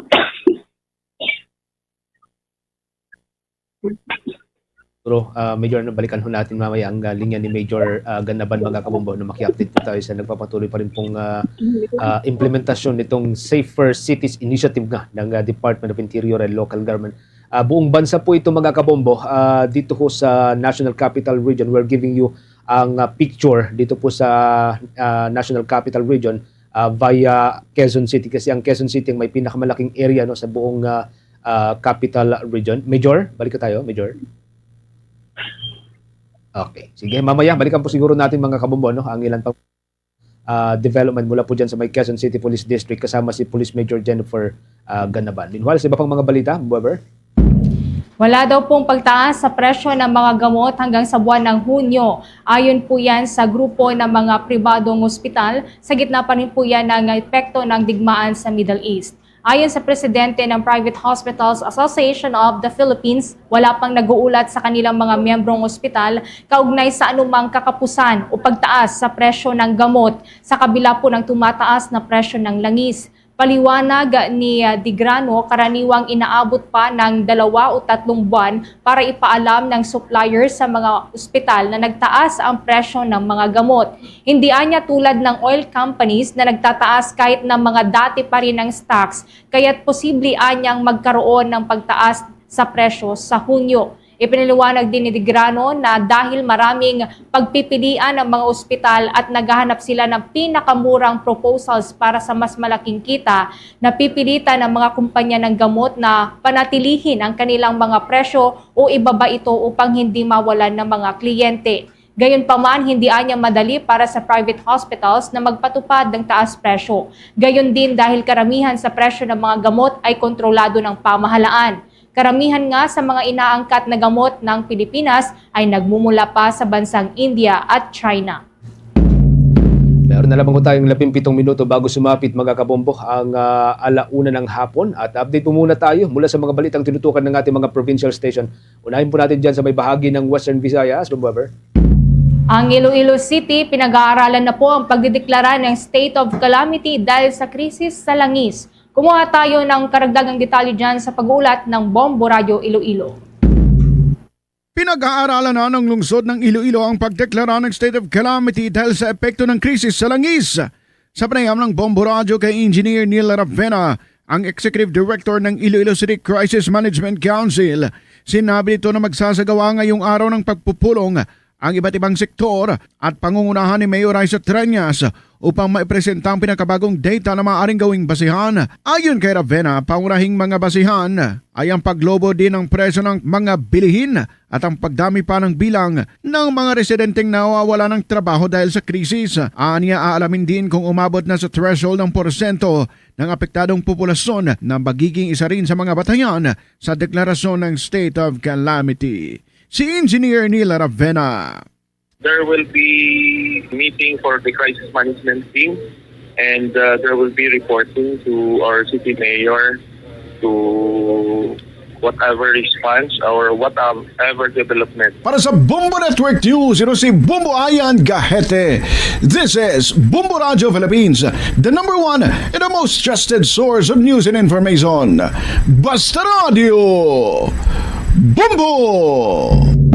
Balikan ho natin ang mga balita mula po dyan sa may Office of the Ombudsman, mga kabombo. May babala po si Ombudsman Jesus Crispin Remulla kay House Secretary General Garafil. Ukul ho yan doon sa pagpapadala ho ng sabina para humakuha yung kopya ng Statement of Assets, Liabilities and Net Worth nitong ilang mga miyembro ng mababang kapulungan. Makibalita ho tayo sa linya ni Bombo Gran Hilario. Yes, Bombo Genesis, binalaan ni Ombudsman Jesus Crispin Boying Remulla ang Kamara hinggil sa manoy hindi nito pagkilala sa ipinadalang sabina ng tanggapan. Partikular na kanyang binigyang babala ang mismo Secretary General ng House of Representatives na si Cheloyd Garafil kung magpapatuloy pa rin ang ganitong asal ng Kongreso. Ayon kasi kay Ombudsman Remulla, itong nakaranang magpadala ng sabina ang tanod bayan, hindi raw ito tinatanggap miski security ng Kamara. Hiling raw sa inilabas na kautusan na makuha ang kopya ng Statement of Assets, Liabilities and Net Worth o SALN ng isa sa mga empleyado nito. So kaya't dahil hindi tinanggap ang sabina, inanunsyo at ipinababati ng tanod bayan sa publiko ang maigting nitong babala sa opisina ng House Secretary General. Ating pakinggan si Ombudsman Jesus Crispin Boying Remulla. Kami po ay may sabina rin na binibigay sa House tungkol po sa SALN ng isa sa mga empleyado ng Congress. Ngunit ayaw po tanggapin ng Congress ang sabina na aming ipinapadala, ayaw tanggapin ng security. At ito, public notice lang po. Susunod na gawin po sa amin to ng Kongreso, I will cite the Secretary General in contempt.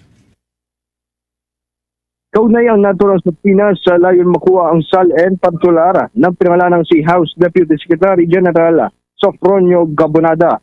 May kinalaman na ito sa inihandang kasong plunder laban sa mga sangkot na kongresista sa manumalyang flood control projects. Kung kaya't mariin ang pangbabala ni Ombudsman Remulla na kanilang hindi palalagpasin, baliwalayin ng Kamara ang tanggapan ng tanod bayan. Muli si Ombudsman Jesus Remulla. At hindi ko may papayag na baliwalain nila ang Office of the Ombudsman. At ang sabinang yon ay nauukol kay Sofronio Gabonada, isa sa mga House employees. Ang ranggo niya yata ay Deputy Secretary General. At ito po ay tungkol sa mga plunder cases din na aming hinahanda sa mga congressman na kinauukulan. Flood control related. Bukod pa rito, nagbigay ng ultimatum si Ombudsman Remulla sa House Secretary General na kung hindi may bibigay ang mga hinihinging kopya ng SALN ngayong linggo, parusang suspension ang ipapataw sa naturang opisyal ng Kongreso. May ulit natin panggan si Ombudsman Jesus Crispin Boying Remulla. At tataka kayo, hanggang ngayon wala pa rin ang mga SALN ng Kongreso.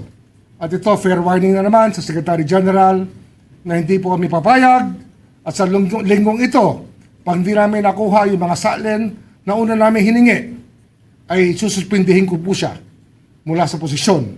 Magkasubukan na po ang ating legal system kung ito po ang kinakailangan. Sa inilabas namang payag ni House Secretary General Garafil, depensa niya ay malaki ang paggalang ng kanyang opisina sa Office of the Ombudsman. Wala niya silang intensyong magpakita ng kawalang galang o pag-iwas na tugunan ang komunikasyon mula sa tanod bayan, kalakip pagtitiyak aasikasuhin ng naayon sa tuntunin at paggalang sa institusyon. Nag-uulat live para yes, Bombo Genesis. Parang sinabi yata ito ni Ombudsman Remulla, no, after siyang ipatawag ng Kamara kasi pinatawag siya kahapon. Din yung report mo kanina, nakahandang humarap si Ombudsman Remulla dun sa may Kamara de Representantes sa April 14. So inisyu ni Ombudsman Remulla itong statement na to bilang parang kasagutan ba dun sa naging paanyaya ng Kamara or ng Justice Panel para humarap siya sa impeachment complaint against kay VP Sara? Bombo Genesis, itong ipinunto ni Ombudsman Remulla ay kasabay lamang nung patungkol sa sabina ng Kamara. At hiwalay pa ito sa issue ng sabina sapagkat hiwalay itong sabina na ipinadala ng Ombudsman sa Kongreso, partikular sa Office ng Secretary General.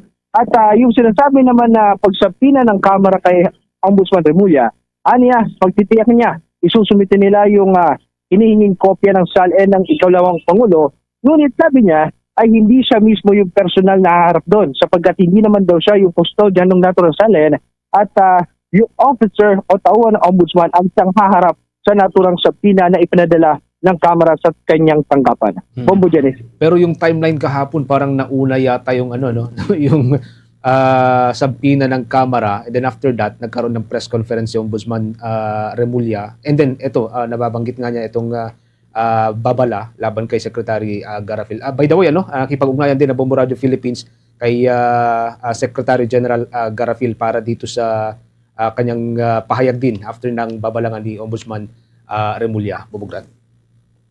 Yes, Bombo Genesis, nagkasabay nga pagkasunod ng pagkakasabina ng Kamara sa Office of the Ombudsman, partikular kay Ombudsman Remulla, upang umarap sa pagdinig nito ng Natural Justice Committee, ay sinundan kagad ito ng pulong balitaan at panayam kay Ombudsman Remulla upang pinawin niya at sagutin yung natural sabina na ipinadala sa kanyang opisina. Bombo Genesis. Okay, sige. Maraming salamat, Bombo. Nagulat live para sa Bombo Network News ito, si Bombo Gran Hilario, and this is Bombo Radio Philippines, the number one and most trusted source of news and information. Basta Radio, Bombo! Balik tayo sa mga balitang tinutukan ng ating mga provincial station. Ang ospital sa hilagang bahagi po ng Cebu, fully operational na matapos itong nangyaring magnitude 5.1 na lindol. May report po dyan ng Bombo Radio Cebu.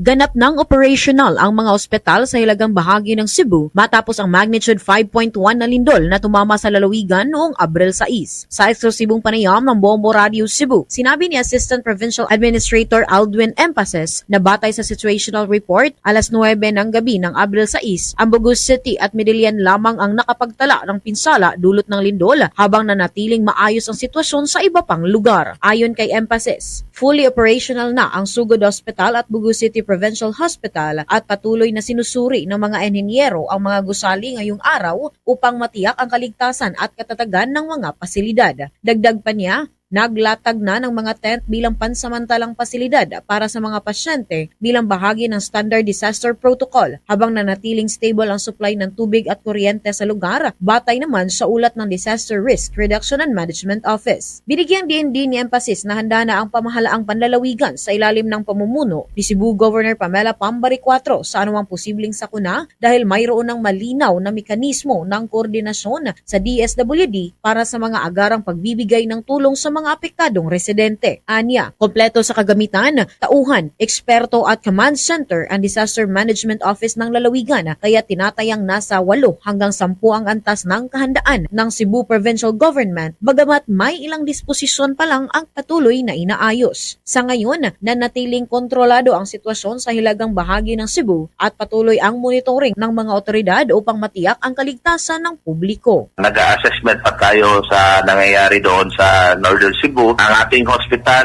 full operational naman ang servers sa VOL. Okay naman yung mga pasyente natin. Agapan naman natin. Pupunta ang engineering ngayon para to check the entire building para to make sure na once is cleared, so pwede na bumalik lahat sa loob ng hospital. Sa mga damages naman po, wala namang major damages na report.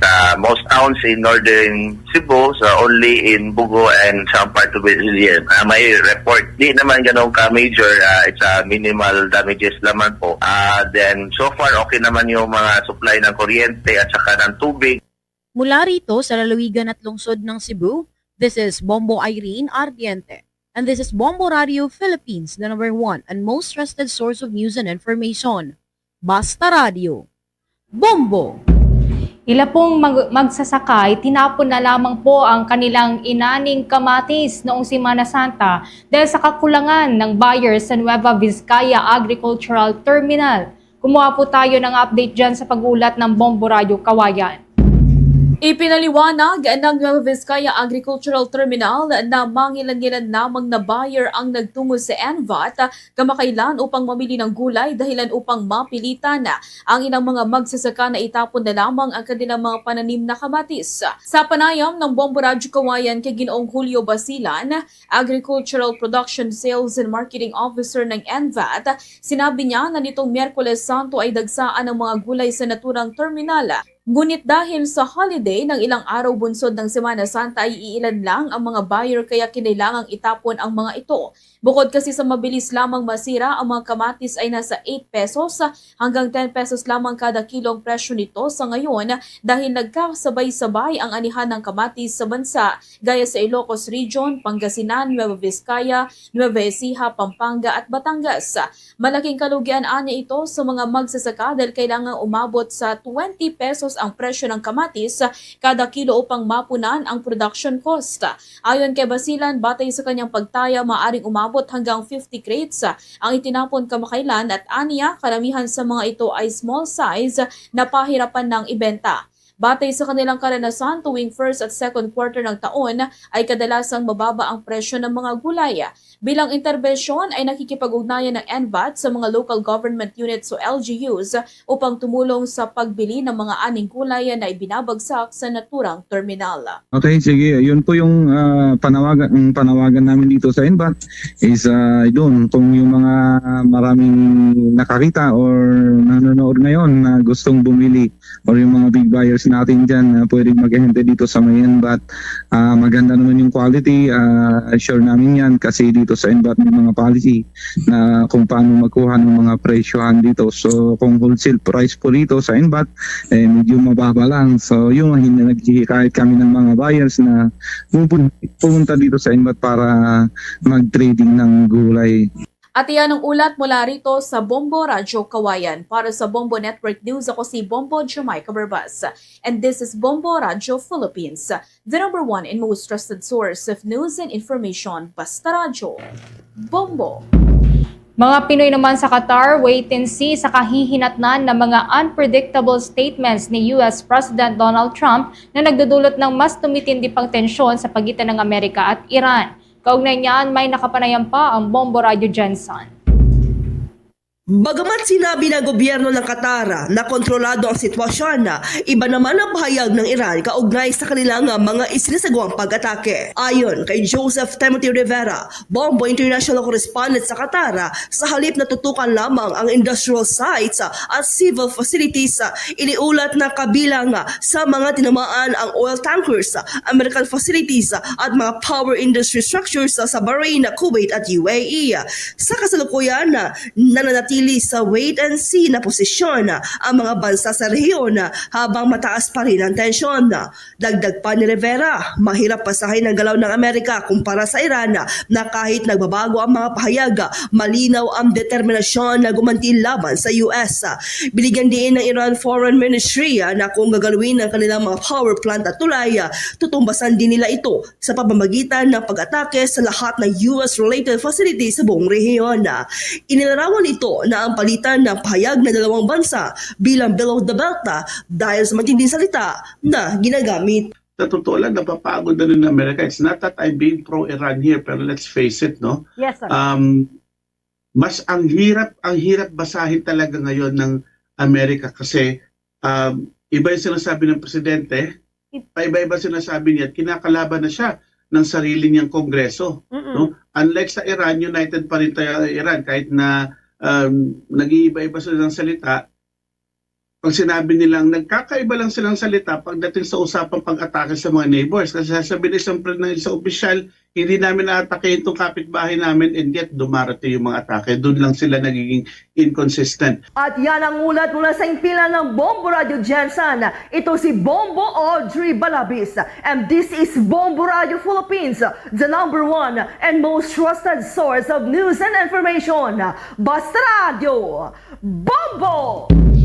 Tuloy-tuloy lamang po sa pagsubaybay sa ating 32 fully digitalized AM at FM stations gamit ang ating mga social media page, mga kabombo. Pagkatapos ng Bombo Network News, pwede po niyong balikan ang mga balita, mga programa ko ng ating mga provincial station gamit yung kanilang sariling social media pages tulad po ng Facebook, YouTube, TikTok at maging sa Bombo Mobile App. Sa Mindanao area, sa mga kababayan po natin dyan sa may Region 11 o Davao Region, nariyan ang Bombo Radio Davao at Star FM Davao. Sa syudad po ng Cagayan de Oro, at mga katabing lugar, nariyan ang Bombo Radio Cagayan de Oro. Para ho sa mga Butuanon dyan sa Mindanao, nariyan ang Bombo Radio Butuan. Sa probinsya ng Sarangani, nariyan po ang Bombo Radio General Santos. At para sa mga Ilonggo speaking, nariyan ang Bombo Radio Coronadal. Diyan din po sa may Mindanao area, maaari niyo pong tutukan ang Bombo Radio Malaybalay, gayon din pong Star FM Zamboanga, Star FM Dipolog at Star FM Cotabato. Mga kabombo Castor Nation, sa gitna pa rin po ng patuloy na kaguluhan sa gitnang silangan, samahan niyo po kaming manalangin ng Orasyo Imperata for Peace. God our Heavenly Father, Lord of peace and justice, we humbly come before you during this time of escalating geopolitical tensions in our part of the world.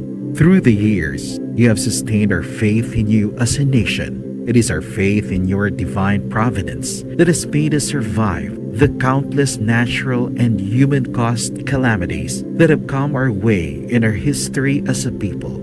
Spare us, Lord, from the horrors of war. Hear our pleas as we cry out to you. Have mercy on us, Lord. Rescue us from the malevolent forces that influence world leaders. For we believe that our struggle is not against flesh and blood, but against their rulers, against the authorities, against the powers of this dark world, and against the spiritual forces of evil in the heavenly realms. We pray for your leaders entrusted with making crucial decisions for our nation. We place all our hopes in you, seeking your forgiveness and mercy for the times when our fears and suspicions have tainted our perceptions with ethnic biases and prejudices verging on racism. We earnestly pray, Lord, that you make us instruments of your peace. Where there is hatred, let us bring love. Where there is injury, pardon. Where there is doubt, faith. Where there is despair, hope. Where there is darkness, light. Where there is sadness, joy. Through our Lord Jesus Christ, your Son, who lives and reigns with you in the unity of the Holy Spirit, God, forever and ever. Amen. Our Lady, Queen of Peace, pray for us. Saint Michael the Archangel, Pray for us. Saint Joseph, Pray for us. Saint Francis of Assisi, Pray for us. Saint Lorenzo Ruiz, Pray for us. Saint Pedro Calungsod, Pray for us. Yan na po ang kalipunan ng ating balitaan para sa pangtanghaling edisyon ng Bombo Network News, ang back-to-back winner sa Catholic Mass Media Awards bilang Best News Program. Mula rito sa News Center Makati, this is Bombo Radio Philippines, the #1 and most trusted source of news and information, Basta Radio. Bombo! For the most trusted source of news and information, visit our website at www.bomboradio.com. Follow us on Bombo Radio mobile app, Facebook, YouTube, TikTok, and X, formerly Twitter. Like, share, and stay connected. Anytime, any Standard Time. 1 minuto na nakaligad sa takna siningalaw na balik na diri sa pagpakalagad sa Bombo sa udto sa gyapon ko po ni Bombo Chama Blanco Hover. Standby sa aton sining mga kabombo sa dugang mga balita kag impormasyon. Diri sa aton sinikron nga pagpangalagad, i-check naton ang linya ni Police Captain Ryan Christ Inot, ang hepe sa Molo Police Station. Now, sa aton sining mga kabumbo mong palapitan man sa Sangguniang Kabataan Kagawad. Tapos kaging reklamo si punong barangay Gemma Calzado. Pero antes sina aton siya na hatagan sa nagakigo man sini ang acknowledgement kay ang Molo Police Station panguna sa first kwartero. May pinakadamo sining accomplishment sa bahin sa anti-illegal drugs operation. Sa linya naton, Police Captain Ryan Christ Inot. Sir, si Bombo Cham, live ikaw sa Bumuanay sa Udto. Good afternoon. Sir, Bombo Cham, good afternoon. Kaya sa aton mga listeners, good afternoon. Good. Una sir, luyag naton nga magpalabot man sang congratulations sa Police Station number 4 sa imo sining liderato at the same time sa mga personnel sang Molo PNP kay kamo naman ang nagpanguna sa accomplishment sining first quarter sa 2026 when it comes sa anti-illegal drug operation. Captain Inot, sir? Sir, damo gid nga salamat sir kag sa pag-trust kag support diri sa amo, no, especially nga aton mga pumuluyo ang mga Ilonggo nga gasali gid sa aton nga padayon nga pagbulig kag pagpatinguha nga matinluan ta ang Iloilo City. May ara bala sang ini mambal naton nga ti those significance kay ang distrito sang Mulo or sa inyo sining area of responsibility do damo kamo sa nadakpan dira ano ba lang but silingon sini sir nga madamo dira sa illegal drugs or dira nagalaptang illegal drugs sa Captain Inot? Bali sir, madamo kita sang operation, madamo kita sang nadakpan kay wala untat ang aton kapulisan sa pagmonitor, no, sang mga ga-engage. Mahambal taman nga may gasulod diri nga mga pangayaw nga hindi man kita diri, ang iban ga drop. Amo na nga damo kita sa mga nagkadalakpan. Gapakita lang ini, no, kung paano magtrabaho ang kapulisan sang Molo kag sang bulig sang community gid amo gid na ang number 1 nga amon ginakuhaan sang mga information ang community nga gusto gid magbulig sa aton sa pagtapna sang illegal nga droga. Kay tikon mismo ang pumuluyo na yan karon niya nga maghambal Captain Inot nga hindi kami gusto sa illegal nga droga, sila na yan mismo mapalapit sa pulis kag mahatag information? Yes sir, tuod gid na sir. Actually damo gid kita sang ginakater halos adlaw-adlaw may kadto di gapalapit kag pangsugid sang ilang mga naobserbaran sa ilang mga kasilingan kag sa iban man nga mga pangayaw nga gasulod sa barangay. Why man sila na ang fear nga ti basi kon in kaso balikan sila, paano nila ginadil or paano niyo i-deal ina sa mga naga-cooperate nga mga pumuluyo sa nga distrito sa nga Molo, Captain Inot? Wala gid na namon sila ginapabayan sir, kag way na namon sila gina-divulge kung anong ilang mga ginapanugid kag once nga manugid ina sila na mag-agi gid ina sang verification, no. Hindi ginaya basta-basta nga pagbatunon sang kapulisan ta, i-monitor ana yan na i-verify if gaano ka-legit ang iya ginapang sugid-sugid kay basi bala may personal siya nga kaakig sa amo tong nga tao. So kita hindi na pwede sa aton ang aton ginaya nga matisbayan ta gid may transaction gid kita. All right. Now, on the other hand, Captain Inot, sir, isa man sa mga makabig na tondo madako-dako subong issue dira man natabo sa area sang Molo, sa imo sining area of responsibility nga kung sa niinti as per allegations nga linampusan sang handol sang silhig ang SK Kagawad sang punong barangay. As per your investigation na Captain Inot, sir, anong nakalabot si mga information dira? Yes sir, actually netabo ini kagabi sang gipatawag ni Cap ang iya mga kagawad kag ang mga SK kag mga tanod kay magkandaktan sila sang meeting or session kag sang diha nga may altercation ang duha na daw wala gid magustuhin ni Cap ang pagpabati-bati sang SK sa iya. Daw nadala man siguro si Cap sang iya bugso ng damdamin sa init guro sang ila panugbais, iya na lampusan, no, sang kwansang silhig ang agtang sang SK. So ato po nga dayon kita nagresponde din ano ta sila ipang hambalan nga dito na lang ni dalhon sa station kag ang nasamaran di first aid ta dayon kay nagtawag kita sa ICER kag amo to ging imbestigahan tang natabo kag kung diin gid ano gid ang reason bala sang ila panagbais. Okay. So may na-share sila nga information sa imo sir kung ano gid ang rason kuno sa pagbinaysay nila? Based ang amon investigation gwa dito nga si Iskini nga post ang mga patama kay Kap sa Facebook even though nga ginhambal niya nga wala siya kamit lang sa ngalan pero may word nga kapitan as in po siya to ang mga makalaing nga tinaga dito sa iya social account. Kap ang iya man balatsagon feeling niya nga siya ang ginabastos amo to nga gi-confront niya si SK kung siya gid man at ang gi-confront niya ini daw wala siya kagusto sa mga sabat bala ni SK so amo to nga mas nag-init pa gid kada ging approach gid ni siya ni Kap sang maayo nga approach kaso daw wala gid magustuhan ni Kap nagsaka bala ang iya bugso ng damdamin siguro nadala siya so amo to nga natabo ang di dapat matabo. All right, pero tito as per information pag-check na namon kagina daw in custody si punong barangay Calzado? Yes sir, bali kita sa kapulisan ginapatuman tagid ang due process no. Hindi man kita ano sa mga kung politiko manada o sino manada. Ang importante nga kita gatrabaho lang kita, giimbestigaran naton, filean ta kung sinong pwedeng filean kag pabayan ta nga ang korte ang magdesisyon.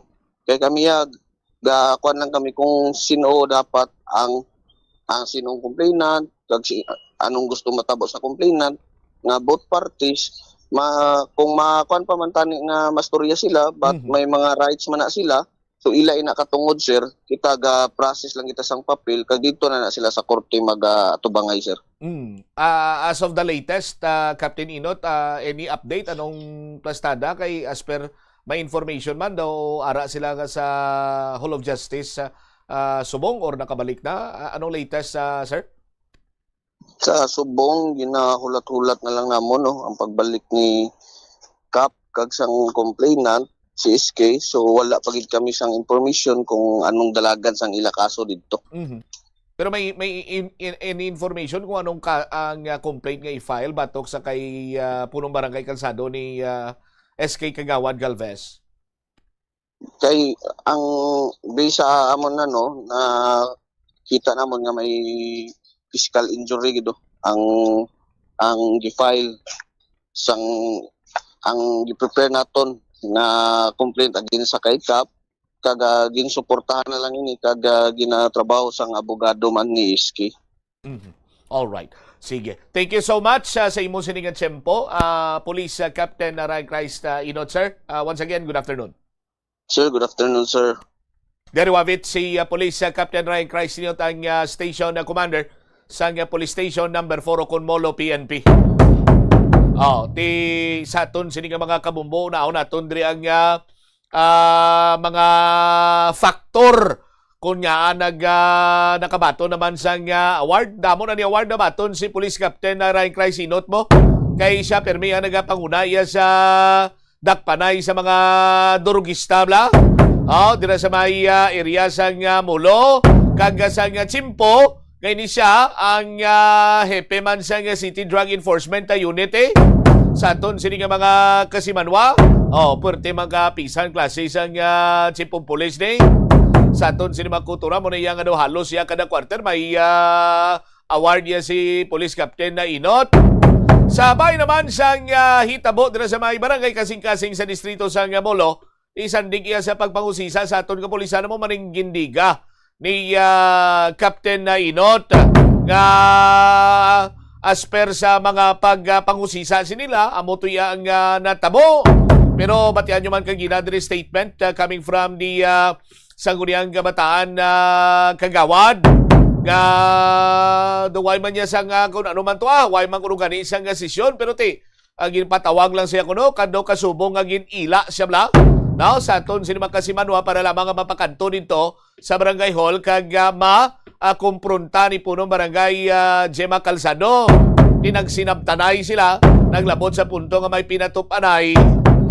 Di ang ila sini nga padulungan sa karon na pagpasakay sang nagakigo man sini nga panumbungon. Ara sa bahin sang Iloilo Hall of Justice, si Bombo Krill Amiliasa. Check naton anong latest na manda dito kag may ara man sang direktiba kay sa social media post kay na ni Lone District Congresswoman Jan Baron naging parawagan yung DILG Office of the Ombudsman and the PRO6 no sa aton sino mga kabumbo lakip ng ICPO diri nga magpanigayon sang thorough and impartial investigation sa sining nagkalinabo or natabo. Sa aton sining mga Kasimanwa, anong latest diri, Bobo Krill? Please go ahead.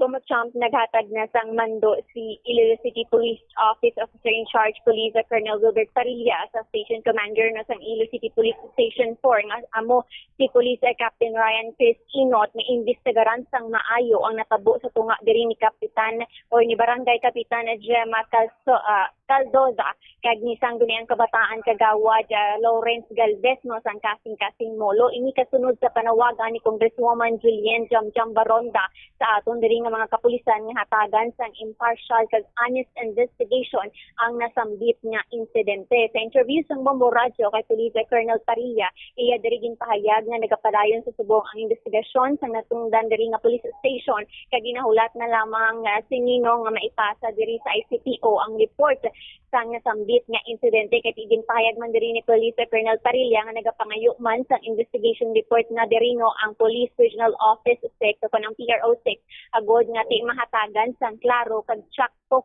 nga investigasyon ang natabo diri no nga insidente sa tunga sang duha ka barangay officials.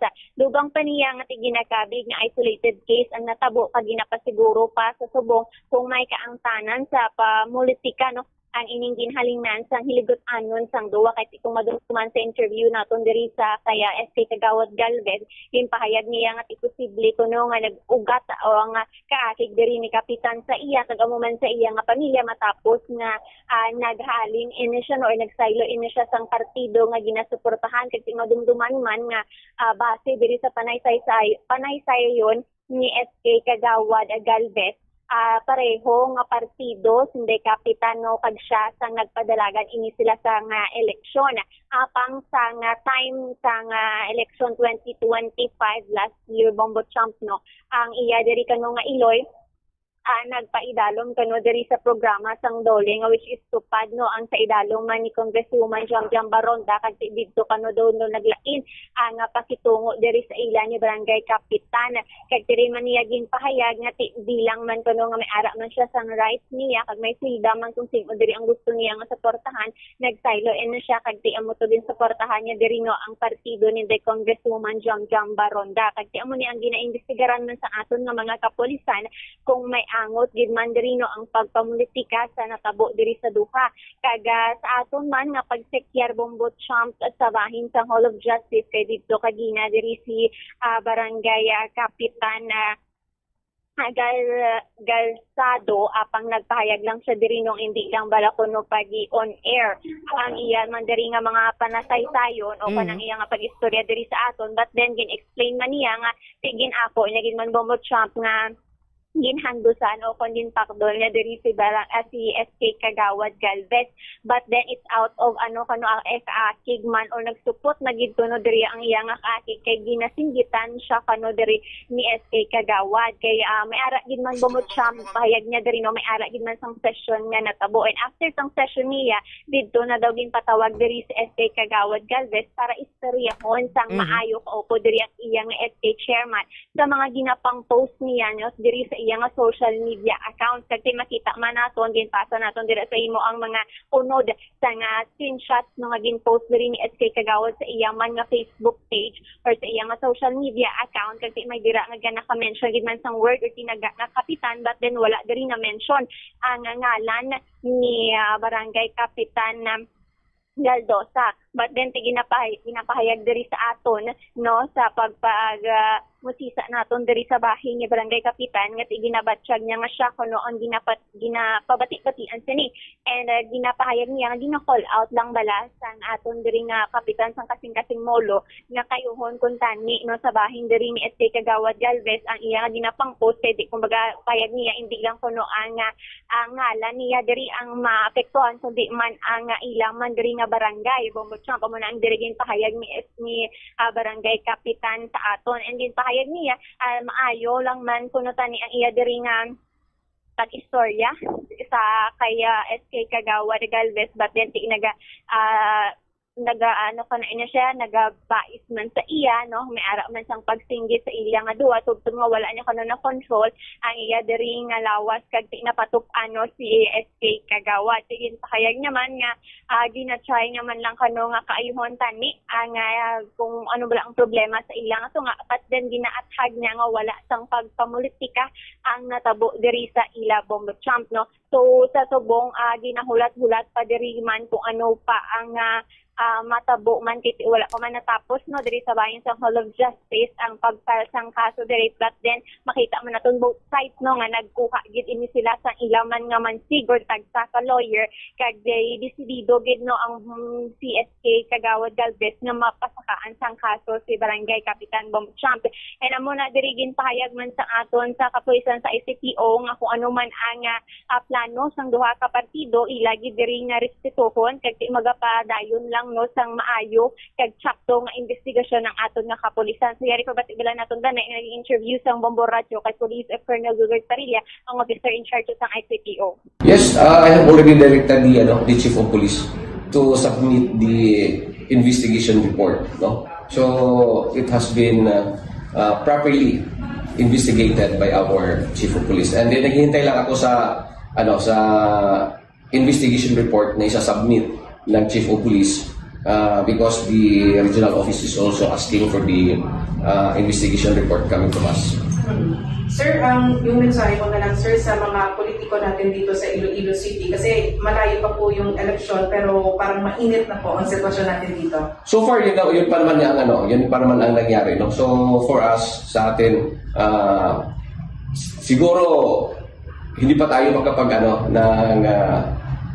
because that is the same as of now it can be called isolated pa kasi that's the first time na mayroong incident and we don't know yet if it is related sa politika. Si Police Colonel Gilbert Parilla ang officer in charge sang ICPO Bombochamp and as you mentioned ginting mo anaton nga kuan man bala ang side nga plastaro ni Kap diri ang iya nga bahin but din payag niya no nga magapatawag lang kano ina siya sang media sang mas maayo nga way man sa pag-imbestigar sa iya kay nagalain ko nang iya nga matsyag kaga makita man naton Bombochamp no nga nakaprocess ina siya kaina kagin pahayag man niya after the incident kagabi gilayon ina siya gin-detain or gin-kustodiya sa ICPS-4 kagabi pa lang kagtigin payag niya nga wala man siya kuno diri nagalagyo man abi or nagpangamaribad kay wala siya samsala sa nahimo niya katuuyan na naman lang tani Bombochamp is maplastar bala sang maayo ang problema but then nag-ugat gid ini sa pagpangsakit no kaga nakaagom diri sang pilas sa agtang kag amuman sang lagob diri sa wala nga butkon ni SK Kagawad Galvez Bombochamp. All right. Ini si Bombo Panisales Meliaga and this is Bombo Radio Philippines, the number one and the most trusted source of news and information, basta radyo. Bombo. Salamat, Kid. Bombo Krill, sa imong sinigawalawa pa report ko na luyag malang mahitso ni Kap. Tita ni Wayali ng pusan sang silig. But anyway, hulaton ta, no? Ang paghatag sang statement ni punong barangay Gemma Calzado sa aton sining mga kabumbo. Ang Sangguniang Kabataan Federation mayara man sang ginapagwa sila diri nga ilaman iya nga pagpabutyag sining hitabo nga kung sa why man nila ginatolerar ang violence against siya sa mga katapo sa sanggunian kabataan, particularly ang youth, no? sa Facebook page sa SK Federation Iloilo City. Nakabutang diri dasang Uniang Kabataan Federation of Iloilo City acknowledges the reported incident involving a barangay official in SK Kagawad. We emphasize the importance of maintaining respect, professionalism, and proper conduct in all levels of public service, especially in engagements involving our youth leaders. In this regard, we call on the appropriate authorities to conduct a fair, thorough, and impartial investigation to establish the facts and ensure that due process is observed. SK Federation remains committed to supporting all SK officials in Iloilo City while continuing to foster strong and respectful partnerships with our barangay leaders in the pursuit of effective and unified public service. We urge everyone to allow the proper process to take place, guided by truth, fairness, and accountability. Padayon kita sa pagserbisyo sa pamuluyo sang Iloilo City. Si former Mayor Jed Patrick Mabilog may ginapagwa man sini iyang statement nga sulo sa iya sini nga Facebook post, no? Arang picture sang Sangguniang Kabataan Kagawad, no? At tapos nakabutang sa iya sini nga caption, maski anong anggulo, violence, especially against children, is unacceptable. It is against the law. This is even more disturbing when done by someone entrusted with a position by the people. I strongly condemn this act. Those who tolerate or support such violence must be held accountable. Now, munang mensahe sa Anay Alcalde, si Iloilo City Councilor Shin Marie Mabilog mayara man sang statement na tuhoy sa sining panglampos, no? Sa kay SK Kagawad Galvez. Suno dire sa kay Councilor Shin, untatan ang pagpamigos kag pagpanakit. Sa dugang sininga kasayuran, yari sa saton sininga linya. Councilor Shin Marie Mabilog, ma'am, si Bombo Chamini Live, ikaw sa Bombo Anay sa Udto. Good afternoon. Chama yung Uktokid and Uktoma tanan nga tigkomite nato sa Bombo Radio. Yes, nasiplatan namon sa imo sining Facebook account nga nag-post ikaw. Ginbasa ko lang una sining caption and siguro atagan ko ikaw sang kaygayonan nga mag-explain. Untatan ang pagpamigos kag ang pagpanakit. Amo ning imo sining initial reaction sa natabo sa Barangay Kasing-Kasing Molo, Councilor. Well, kalaw ay diri sa syudad kagina ug tapos ang aga kaluan naton nga may isa ka kapitan nga nanakit sang iya SK kaagi man ako SK and kalaw ay sini nga dapat ang kapitan pa mismo ang set sang example sa aton barangay, sa aton nga mga kabataan, sa aton SK kag wala iya din istorya ang SK kag nanakit na lang sa gulpi kalaw ay gid sini. All right, bagtimbang sini nga bahin as per our investigation man, separado nga investigation, kagin patigayon, it seems nga daw may lamod sang pamulitikani kaya hambal ni Kagawad Galvez is that nga umpisa sa nga ang iya sini nga Iloy do nalakip sa tupad program ani Long District Congresswoman Jan Baronda do lain ang trato sini sa ila at the same time tindo mayara man sa nga pagsaylo sa ginasuportaran iya nga kandidato ini si Kagawad Galvez. Nakita mo man bala ini nga posible rason kung nga naglabot sa mo sining nga sitwasyon na Councilor Mabilog, ma'am? Well, para sa akon, ano man niya ang rason, ano man ang pagbaisay nga natabo, dapat wala gid naglabot sa sakitanay, lalo gid pagsakitan sa aton nga SK, kung may ara man niya sang benepisyo nga ginahatag ang gobyerno sa nanay sang SK, nga halin sa opisina ni Kong Jam, ano gid inaiya kay kadapat ina nga magbuliligay kita. Amo na ganing inambal ko nga ibutang sa sakto ang pamulitika, dapat mangibabaw ang obligasyon. Kay ang ginaubra sang amuni kun amuni example ni sang kapitan sa kasing-kasing, ang mga pumuluyo mahadlok sa aton nga kapitan mismo, they will feel unsafe sa ila nga sa ila balay, sa ila nga barangay. resulta sini nga maski ano nga sala nga ibuhat ng barangay officials, mahipos na lang sila kay nakulba sila. So sa amo ni kung ang iyan ay amo nang hambal to nga maskin ano rason kung ano matuging ba isay tani din storyaya lang ang SK kag wala gid sa nagresulta nga ilang pusan niya sang ano na to sang pilhig nga still ang SK Kagawad gani. Okay, bilang tumandok sang distrito sang Mulo ti si Kap Gemma Calzado taga Mulo man ang kagawad ning SK taga Mulo man. Muto silingon Councilor Shin is that in a way siguro kilala mo man ang mga background sini nila ilan sini nga mga pinamatasan na nag-expectar malay ikaw nga maglabot sa punto nga mo ni matabo.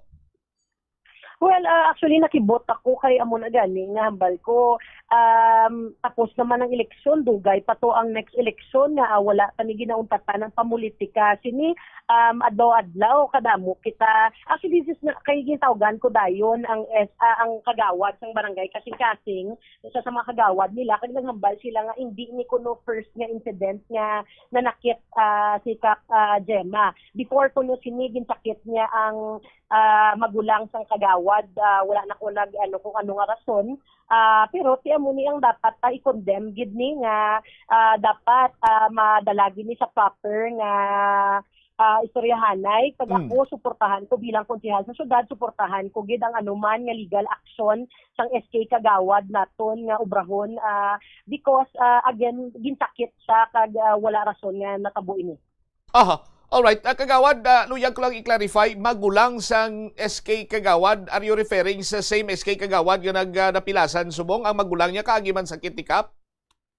I think so kaya muna ang ginhambal sa akon sang Kagawad man to sa barangay nila nga before ko no may ara naman na sila sang argument and do ginariglo na lang to so subong naliwat amo na nga ang SK Kagawad nga ni nag-decide na gid nga magbato kay hindi na sakto. So ano kontrahanay ni sila halin sang una or those sinilang man instances na amo nang gindangatan sa ila sini nga pagtandanay Kagawad? Wala ko actually kabalogid sang amo na nga mga detalye pero again sa akon kontrahanay man kamo sa politika ano man nga ba isay kapitan ka dapat din storya mo sang sakto hindi nga mapagusto ka na lang kay porket kapitan ka kag SK Kagawad lang ini dapat ikaw yatani nagpakita sang ginawi nga mayo. So, amo na iti obligasyon niya na yatana iya nga kay kapitan sa gin-insindi niya, gin-istorya niya. Pero ti diri nakita ko nga amo na gani wala man to sang may nambal si Kap nga rason nga agin sakit ya to ang SK nga to wala yaman gani gin deny nga gin sakit ya. Ti ano man nga rason. Hindi gid mabaton, it is unlawful, assault ini. Kag bilang kapitan dapat sana daya ang make sure nga safe kag mayo ang iya nga barangay.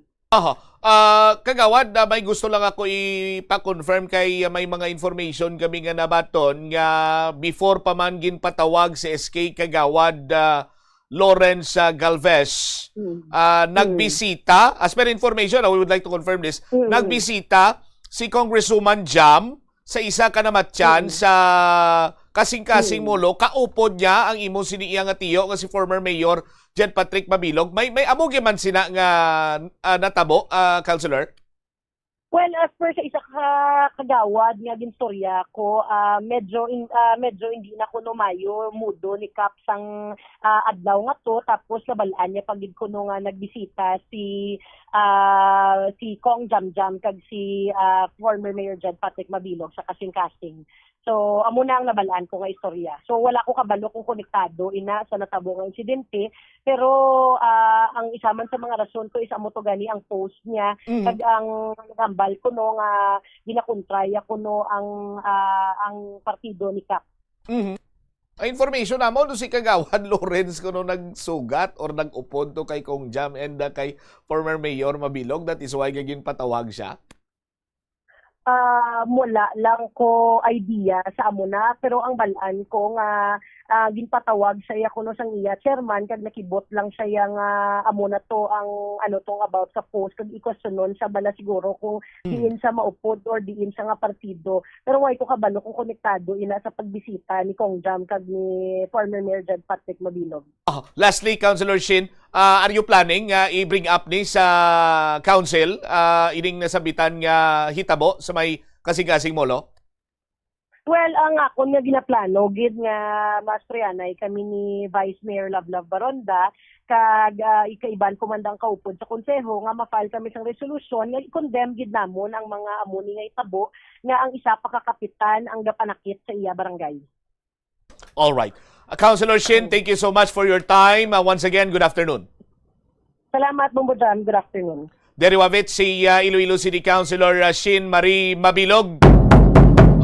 Sa pagkundinar man sa nasambitan sining hitabo karon ay suno iya sa konsihal why niya kuno sa mambal naton bala kung iplastar ta pa kung butsilingon nga why na sang iban pa nga mas may makasetol kung tani kag hindi na makapadako pa sa sitwasyon sa barangay kung mayara gid man sa hindi pag-insindyanay kunti ang mga barangay official, particularly ang punong barangay, no? Sa aton sini mga kabumbo kag kung punong barangay ikaw, why man ikaw iya ginahatagan sang authority, no? Why man ikaw iya ginahatagan sang kinamatarong nga magpanakit ka na lang sang pumuluyo mo, even sa imo sini kaupod or kasubong nga mga public servant, sa aton sini karon iya nga mga tagpalamati, why iya sang kinamatarong nga magpanakit, no? Sa aton sini nga mga kasimanwa.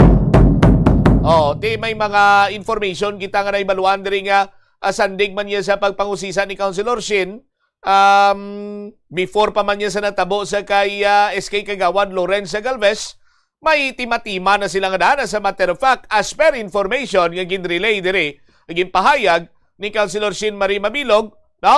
In a way, mambal na ito naging patupan man ni punong barangay Calzado, ining magulang ni SK Kagawad Lorenz Galvez. That is why, nga sa kamo sa tungat simpo, siguro natak-an naman iyang manghod, di ko na nutong mga sugilano ni Kap, ginasabat yaman until such time, nga si Kap nag-init pag ginang ulo kang napatupan sa punong barangay.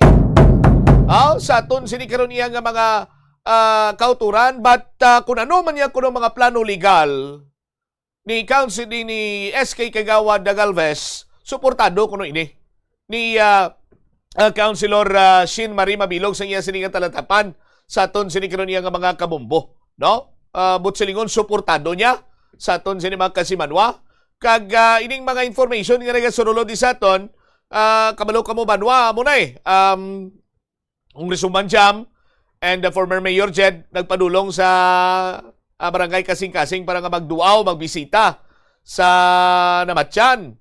And as per information, ining si SK Kagawad Galvez, ini information ko ni subject to be confirmed, hindi man ma-confirm ni Councilor Shin, but as per my information, amon silang natabo, nga do si Kagawad Galvez bala, SK Kagawad Galvez, ang nagsugat or nagdulong sa aton sini mga kabombo, and sang nabalaan ni punong barangay Gemma Calzado dito pag nag-init niya sining ulo, kag amo na ang pagpatawag sa iya sa aton sini mga kasimanwa. Kung pamatian mo ang pahayag ni SK Kagawad Galvez, why man sila kuno sa sesyon, pero do importante lang kuno magkanto siya sa ila sini nga barangay hall sa aton sini nga mga kasimanwa. Kapag kanto yato nakimot siya ara si chairman, isa ka SK Kagawad kag sikap. Yabi may pilirmahan man lang siya kung kwanto kag duway man sa sesyon. Kiti sesyon nga mo dapat mga barangay official at least may quorum no? May nagakaigo sini nga numero sa aton sini mga kabumbo. Ti chairman, duwa ka SK Kagawad, isa ka punong barangay. Ti pilala apat las lalo, hindi ginawa lang alang iguro engineer. Tinong bot silingon man, ginila siya sa aton sini nga mga kasimanwa. Para lamang kumpruntahon amo nang natabo. Inaya, ano ta palang na pananawan pagbasa sa mga senaryo nga natabo, no? Kagaluyang taman nga mabatian ang statement coming from the SK chairman, no? Kay nagapati kita ya sa ngalan sa nga patas ang waragwag mo. That is why gani nga hatagan tas ang kay gayunan man si purong barangay Gemma Calzado nga makapabutyag man sa iya siniyang bahin na tuhoy karon sa sining nasambitan yang hitabo.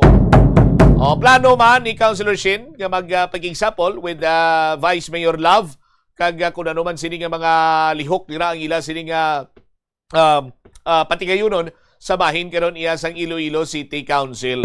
Kay hindi gid ko maayo lantawon ining sitwasyon ining plastada, no? Nga may isa ka punong barangay nga ginpatupan ang isa ka SK kagawad.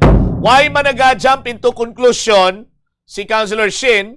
And of course, diri kita sa aton niya, ginakulate mo lang yan aton, banwa mo ang mga information ni aton sini ginagather, kag sandig or base sa ilang sini mga statement. Ginaplastar tam lang, kag ginapangayuan ta sa nga opinion, but Councilor Shin, hindi man siya makakonfirm kung bala pamulitika ini or whatsoever. Kaya base kung may mga personal man ini sila yung mga tima-tima dira o kung ano man dira manwa. Pero sa gyapon, nagapangayo no ang ila sini nga bahin sang mainid patas nga investigasyon. 37 minutos na kaligad sa takna sini nga launa. Pagbalik nato na banwa dugang pagin sini nga mga balita kag impormasyon diri sa pagpangalagad sa nga bombuanay sa udto kag sa aton sini kasi manwa. Oy, atensyon nga mga sa distrito sa nga Haro. Distrito sang Haro dila pitlay dineraw.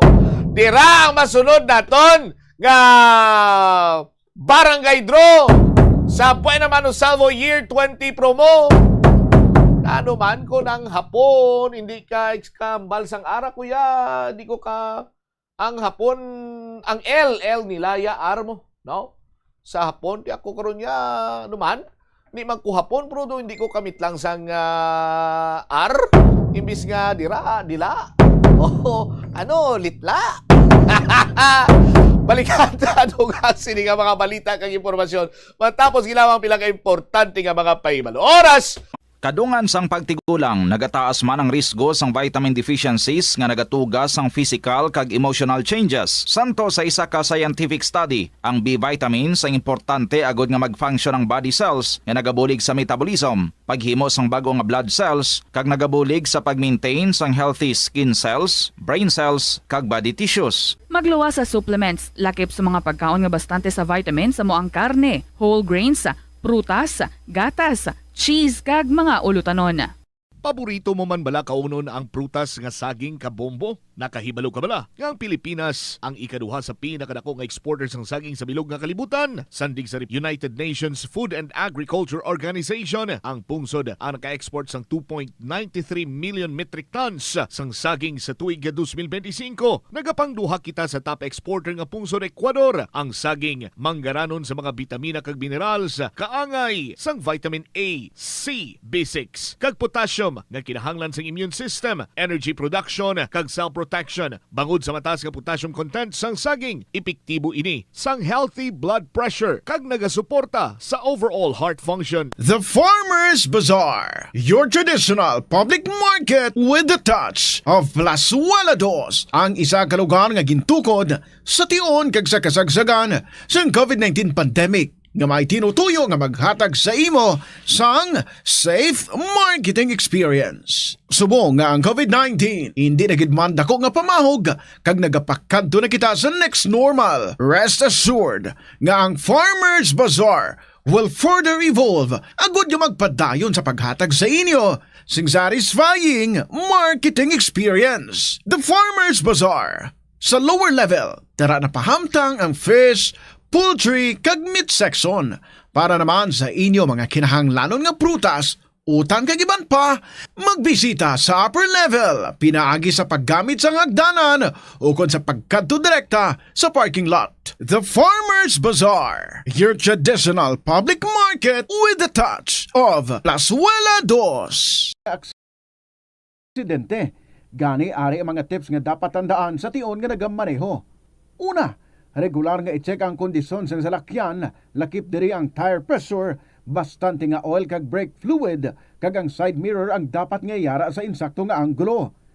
siguraduhon nga hugot pa ang mga breakers kag matinlo ang air filter. Ikaduha, mag-seatbelt apisar malapit lang ang kaduan. Ikatatlo, mag-signal sa tion nga nagaliko. I-on ang signal light kung ikaw ang yara sa ginabanta 300 katapaka halin sa imo likuan. Ini nga pahanumdom ang ginadulong sa imo sang the number 1 and most trusted radio network in the country, Bombo Radio Philippines. Basta Radio!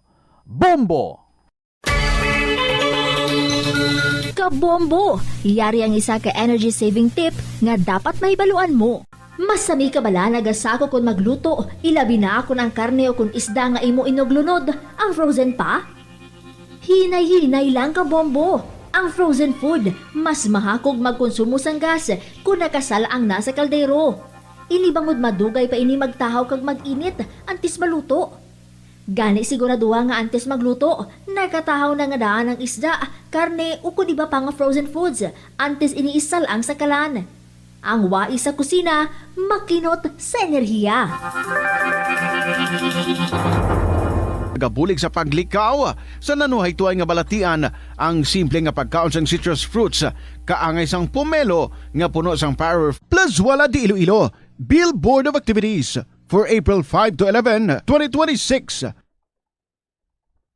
Ang Val Trouble Band is once again at your service sa 2 ka oras kag 30 minutos nga musical show sa concert at the Plaza, blasting off alas 6 ng gabi sa April 11, Sabado.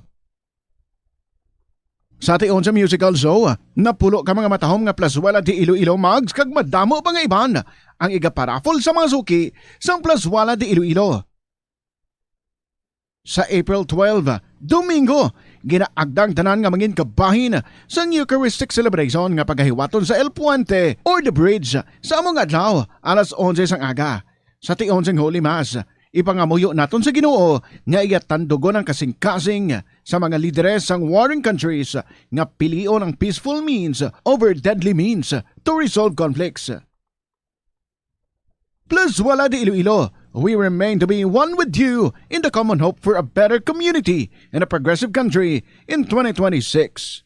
Ano bala ang dapat tandaan sa tion nga magbiyahe agod mangin hassle-free ang bakasyon? Yari ang pila ka mga tips. Una, i-check ang health kag travel alert sa napili nga mga lugar. Ikaduwa, magpili isang safe nga accommodation. Mag-research ka magbasa sa mga reviews sa napili nga lugar antes mag-book. Ikatatlo, siguraduho na nga may nagagana nga mobile phone ang tanan nga mga upod agod mangin mahapos ang komunikasyon sa tion nga madula o kung kinahanglan nga magbulagay sa dalan. Be prepared in case of emergencies. Siguraduho na nga may backup nga emergency plan nga may medical reimbursement sa tion nga may maospital bangod sa aksidente. Ini nga pahanumdom ang ginadulong sa imo sang the number 1 and most trusted radio network in the country, Bombo Radio Philippines. Basta Radio! Bombo! Kabombo! Yari ang isa ka energy saving tip nga dapat mahibaluan mo. Kabombo! May salakyan ka bala kag luyag mo nga makakinot sa imo konsumo sa gatong? Siguraduha nga husto ang hangin sang imo goma o kung tire pressure. Sa husto nga tire pressure, makakinot ka sang hindi magnubo sa 200 pesos kada bulan sa imo kotse. Kag hindi naman magnubo sa 700 pesos kada bulan sa truck. Ini nga estimate ang ginbase sa 1,000 kilometer nga biyahe sang kotse kag truck. Hapang mahimo man ini nga magbag-o, depende sa presyo sang gasolina kag kondisyon sang pagmaneho.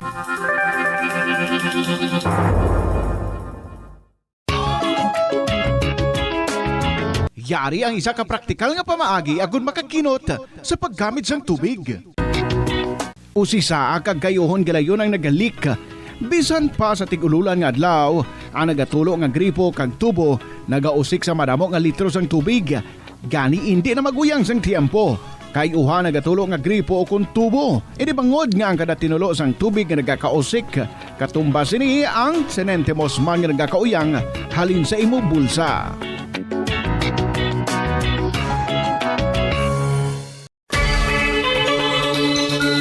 Kabombo, yaring isa ka energy saving tip nga dapat mahibaluan mo. Kung mahimo pa lang i-upgrade ang ginagamit mo nga bumbilya sa LED lights. Nagadamo na sa karon ang mga panimalay nga nagagamit sang LED light sa bangod magluwas nga matahom ini tulukon. Kag mas barato, mas makinot man ini sa konsumo sang kuryente kaysa sa mga halogen bulbs. Ang LED bulbs sa 25 times nga mas nagalawig kaysa incandescent bulbs kag 80% pa ini nga mas makinot sa enerhiya. Yari ang mga simpleng nga paagi agod makakinot sang tubig. Tinguba ang mga lalabahan kag tinguba man ang pagpanglaba. Ang pagpanglaba sang isa ka bes sa isa ka semana ang nagakinot sang nagalabot sa 50 litro sang tubig. Kung nagagamit sang washing machine, iset ini sa mas manubo nga wash cycle. Makakinot ka na sa tubig, makakinot ka pa sa enerhiya. Kabombo, yari ang isa ka energy saving tip nga dapat may baluan mo. Sa opisina, mas maayo nga ibutang ang mga lamesa nga ginaobrahan malapit sa bintana para sa natural light. Buksan man ang mga blinds agod nga hindi na kinahanglan nga magpasiga pa sang suga. Sigurado nga makakinot ka sang kuryente. Kung ikaw isa ka chess lover, yaring pila ka brain benefit sa paghampang sini. Kag kung wala ka nagahampang sini, umpisahin na. Sunod sa pagtuon ng paghampang sang chess, makabulig likaw sa Alzheimer's disease. Bangod ang utok nagatrabaho kaangay sang muscle, nagakinahanglan ini sang exercise agud mangin healthy kag malikawan ang injury. Magluwas diri ang paghampang sang chess ang nagapa-improve man sang concentration, memory, creativity, kag problem-solving skills kag napamatud-an man nga nagapaalam. Paano ba lamang kalikaw sa aksidente sa dalan? Yari mga tips nga dapat tandaan sa tion nga nagamaneho. Una, likawan ang masaming nga pagsaylo sang linya. Ang swerving o kung pagsaylo sang lane sa isa ka delikado nga maneuver nga masaming ginatunaan sang bunggo anay. Kung himuon ini, siguraduhon nga may bastante ang oras kag espasyo. Ikaduha, i-check ang blind. Oras sa Bomboradio Iloilo, Philippine Standard Time, 49 minutos na nakaligad sa takna sining alauna. Balik na diri sa pagpangalagad sa bomboaray sa udto sa gihapon ko po rin mo Bombo Chama Blanco Hover. Stand by sa aton sining mga kabombo, kaya rin karon sa aton sining live studio, aton sining mga winners. Mga winners, kiti siyempre damo sila, no? Sobra sa isa, kung winner lang, isa lang na siya, kuhaan lang S para balan. No? Anyway, sa aton sining mga kabombo, may winner kita! Nakarating ang ating special prize winner. Heto siya! Una diri banwa bao kalayo pa sang ginhalinan sini sang aton sini nga unang winner diri ang special draw winner naton nagikan pa ni sa 36 kilometers 36 Guangco Street ari lang din sa kilid no sa aton sa Aribalo Guangco Street Aribalo Guangco Street Aribalo gyman abi ko Guangco Street lang diri taga Arevalo gali si ma'am. Anyway, taga Guangco Street, Arevalo, syudad sa Iloilo, yan sining proof of purchase, URC o kung Universal Robina Corporation. No, nagapangidaron na 57 pero hindi 57 si ma'am. No, kumusta ikaw ma'am? Congratulations sa linya naton sa linya. Sa live studio si Ma'am Juvie Lao. Ma'am Juvie, good afternoon. Good afternoon man, Bombo. Kumusta ikaw? Cham. Kumusta ikaw ma'am? Mayo man tisi naman hindi magmayong pamatsyag ay nagkakapot ka na sa 500 pesos nga kaso, no? Ma'am, liw ako isip sa 500 pesos ka. Sabi ko kumplito. 100 pesos, 200 pesos, 300 pesos, 400 pesos, 500 pesos. 500 pesos, okay. Ang 500 pesos na dugang na lang na. Pero ang main price naton isa mo ang limited edition nga radyo. 60th anniversary sa Bombo Radio, AM/FM station or AM/FM radio na siya. Ginpahimo lang na exclusive sa Bombo, ma'am. Ara na dira sa imo? Ari na. Okay. Liog ako, ma'am, check kung insaktong ginahambal ka mga angkorman di sa Bombo nga way na lansang sa isa lamang ka istasyonan. Liog ko pandarabe? Ari na. Naga-ikaw siya. Batian mas lespiak? Sige. Okay. Pwede mo na patay. Kilala ko parang tingog sila. Pero amo na yan kapamanog nga. Why na lansang sa isa lamang ka istasyonan? Anon, ni Ma'am Juvie, ang 500 pesos cash.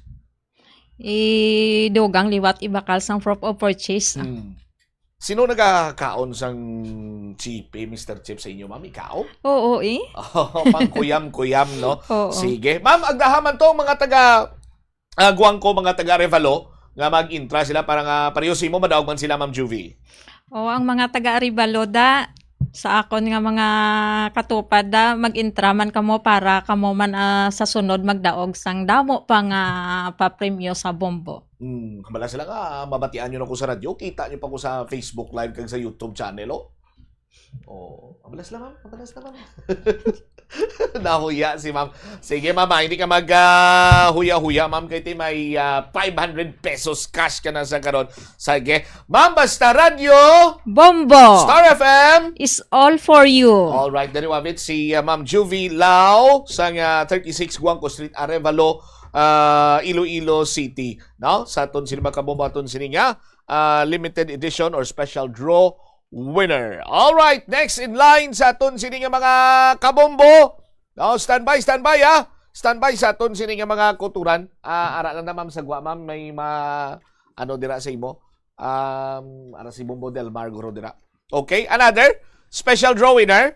No? Another special draw winner. Muni siya, Bombo Rujane. Basi lain mo lang ko na ng pangalan nga malawag ko. Counter check abi.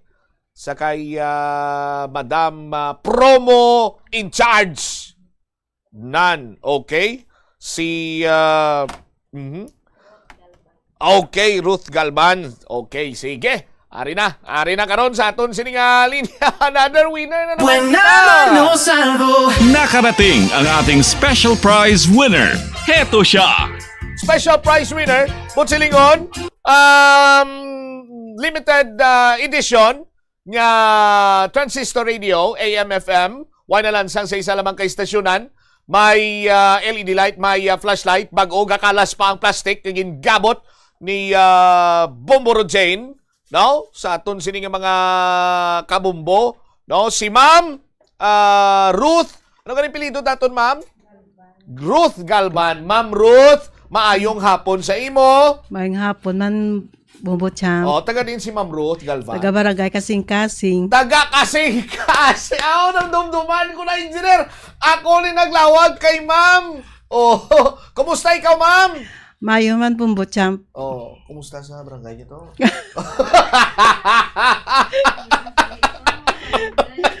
No.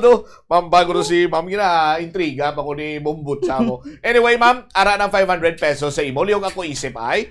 100 pesos, 200 pesos, 300 pesos, 400 pesos, 500 pesos. 500 pesos cash. Ma'am, ang radyo, ara naman dira sa atubang mo. Liyong ako counter check, abi, Ma'am, kung insakto ng ginambal na mo, yung wagin mamalansang sa isa lamang kay stasyonan. Mandaro na ni Ma'am Ruth Galvan. Ang iya sining radyo. Tapos ang tuning. Ara, bation sila sa Piakto, Butsilingon, why na nalansang sa isa lamang kay stasyonan. Okay. Okay. Sige, Ma'am, thank you again. Alright, ano ni Ma'am Ruth ang 500 pesos cash? Ibakal ko liwat sang proof of purchase. Proof of purchase. Ano nga proof of purchase mo, Ma'am? Mr. Chips Bombo Champ. URC, man. Wow. Okay. Alright, sige. Baka limuduga nga proof of purchase ang 500 pesos. Now, agdahaman to, Ma'am, ang mga taga kasing-kasing mulong. Mabatian ka na nila sa radyo. Kita ka pa nila sa Facebook Live. Kita ka pa nila sa YouTube channel nga ari ni sumong nagahuyat ka 500 pesos kas kag bayara ka pa sa limited edition nga radyo sa Bombo Radio kag Star FM, Ma'am Ruth. Ginaagda ko madaang tupad balay ko nga hulog man sila sa Bombo Radio. Para nga parehos mo, madaog para sila. parehos ko, makadaog man kamo. Basta Radio! Basta Radio, Bombo. Star FM! It's all for you. Wow, nagkanta pa si Ma'am Ruth. Ma'am Ruth, thank you so much. Congratulations, ha? Oy, sa mga kabumbo naton, nga nagapamati dira. Imbis nga inaway mo na, ubra ka mo ka interest, may tsansa pa kung magdaog. Hindi ba, engineer? Sa aton sila mga kabumbo. Para nga may kasakuan ka mo. No? Hatag ko lang ning tip sa inyo. Hilabi pa sa karon nga ang heat index ta engineer sakto na 41 degrees Celsius, tama paang mo. Gamay-gamay lang nga singke ya, mainit kay man ulo mo. Ay aburido ka kay tama kay init mo. No? Ti karon kon sugata mo man to, ang isa aburido man kay tuman kay init sa tsimpo. Why gid sang dangtan mayo? Take ko na ko sinyo, blan yung unong inyo sini nga obrahon. No? Sa aton sini nga mga kabumbo, ubra ka mo interest para nga may kasakuan ka mo sa inyo sini nga lugar dira. Imbis nga ikata-kata mo to, imbis nga kun ano man dira gagabalo mo nga mari, pare, ang bata na to ni Toryong, oh. Kita ko itong gabi. Lain naman to laki upod niya. Oh, ang bata yan ni Tibor ni, oh. Lain naman to upod gagabihan, gakaga. Imbis nga mo amo nyo na. No? Sa aton sini nga mga kabumbo, tipunan nyo bla ang mga proof of purchase sini naton. No, sa aton sini nga mga kabumbo, ariyo, Art Lorete Pawn Shop and Jewelry, your Diamond and Pearl House, 2 ka kupon, kada minimum sa nga pagbakal kon pagprinda sa nga 5,000 jewelry items, so kon ano man dira nga pagbakal ka, maprinda ka, may kupon nga na dayon. Sa aton sini nga mga kabumbo, graduation sumong, mag-graduate bata mo, bakli to singsing bla, bakli to rilo, bakli kulintas to, bilang kasubong pamahan dumana niya sa iya man sining hard work sa iya sining pagtuon kag nakatapos na gai ka kulintas aritos pulsiras rilo, no? Kon engineer may ginapro pa eskwela ka nga mga tawag sing gani scholar bakli ka. Bakli ka regalo tao. Hindi lang cellphone kay kung cellphone i-text siya pa na si Iban. Our Florete Pawn Shop and Jewelry, your Diamond and Pearl House, 2 ka kupon, 5,000 pesos minimum sa purchase o kon pagprinda sa item. Universal Robina Products, Mang Juan, Huaw Pinoy Sarap ng Mang Juan, Chippy, sumasarap ang barkada kulitan with Chippy, Mr. Chips, ang suwag sarap, snack, 2 ka empty packs in any size, variant, and any combination sang Mang Juan, Mr. Chips o kon Chippy, pwede na ina, no? Orocan products sa Orocan may isang buhay mo. Sa aton sino mga kabombo, Epoxy Pioneer. Pioneer Epoxy, tatak matibay, dikit na maasahan. One combination sa part A kag part B. Basta part A, part B. No? Isa na ina ka proof of purchase. Grabe no? Epoxy nung ila siningang tagline. Pioneer Epoxy, tatak matibay, dikit na maasahan. Kung ako sa uliya, tawag sing gani makaprodukto ko sa mga super glue, mga pandikit bla, no? Ang ako niya tagline nga dikit ka lang sa syndicate, wag lang sa piyait. Anyway, sa aton sini mga kabubalang alaring simpot ang iban sini nga mga sarang iya nga maging proof of purchase yo bantayan kay from time to time ginalawag na diri naton sa mga news and public affairs programs sang Bombo Radio Iloilo. Standby na kamo sa kapo lamang program. Kaupod naman sa kay Tita Regine. Isibambot siya, mablang cover gabilin sa imo. Sang mananay nga hapon, may God bless us all. This is Bombo Radio Philippines, the #1 and most trusted source of news and information. Basta Radio Bombo! Kabombo! Yari ang isa ka energy saving tip nga dapat mahibaluan mo. I-off ang suga sa wala ginagamit nga lugar. Patsyon ang suga sa restrooms, pantry, hallway, o kon meeting rooms kung wala sang tawo. Mas makinot inis sang sa pabayan lang nga nakabukas ang suga sa bilog nga adlaw.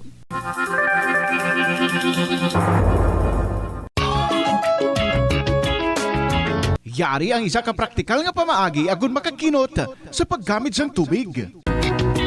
Pag-usar liwat sang tubig. Kolektahon ng tubig nga gingamit sa pagpanglaba o ng tubig nga nagatulo gikan sa aircon. Pwede mo ina magamit sa pagpanglimpyo sa salog, pagflash o kung pagbunyag sang tanom. Ang tubig nga abi mo wala na pulos, pwede pa yagali nga makabulig sa imong palibot.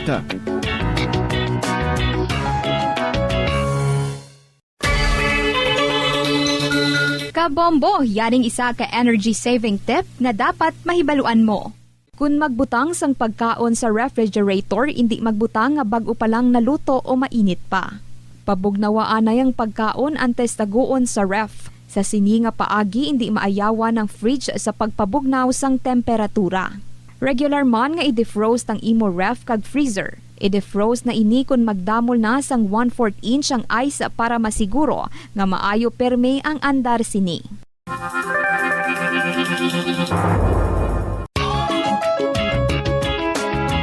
Yari ang isa ka praktikal nga pamaagi agon makakinot sa paggamit sang tubig.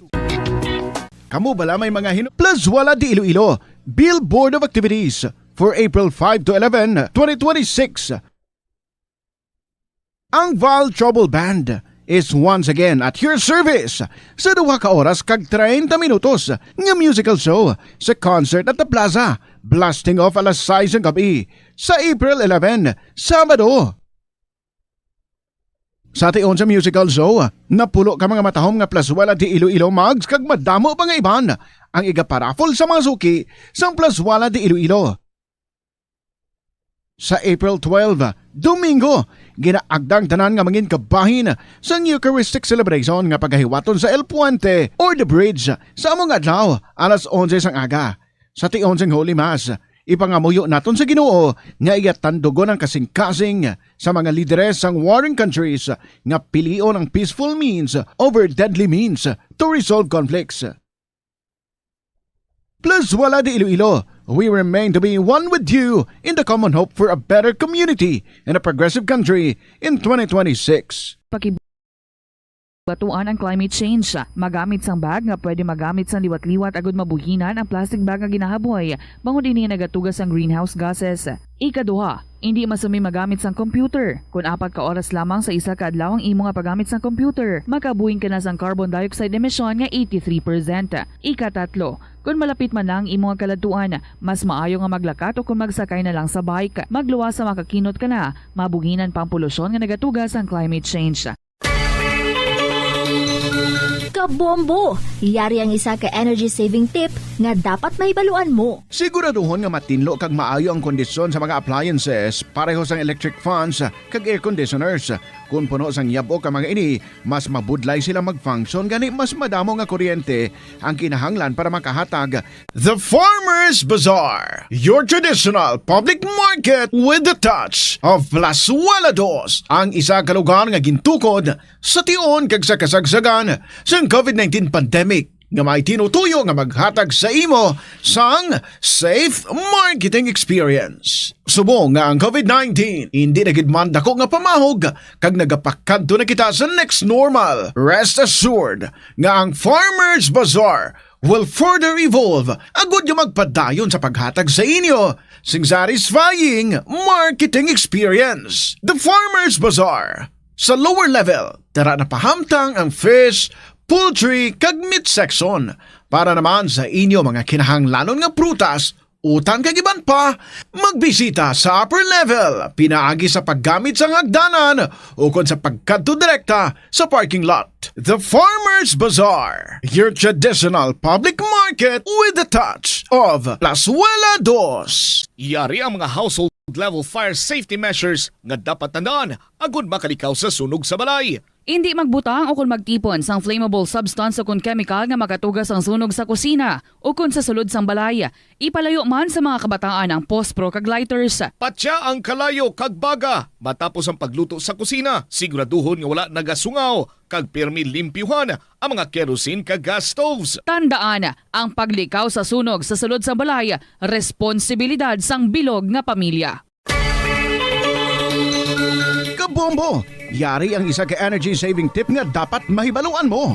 Kung ginbilin ang computer nga nagaandar bisan wala ginagamit, nagakonsumo gihapon ini sang kuryente. Mas makinot kung ibutang sa sleep mode kung wala ginagamit sang 5 to 10 minutes. O kung i-shutdown ini kung mag-break ikaw sang mas sobra sa 15 minutes. Ang monitor pwede man nga patyon pagkatapos sang 3 to 5 minutes nga wala ginagamit.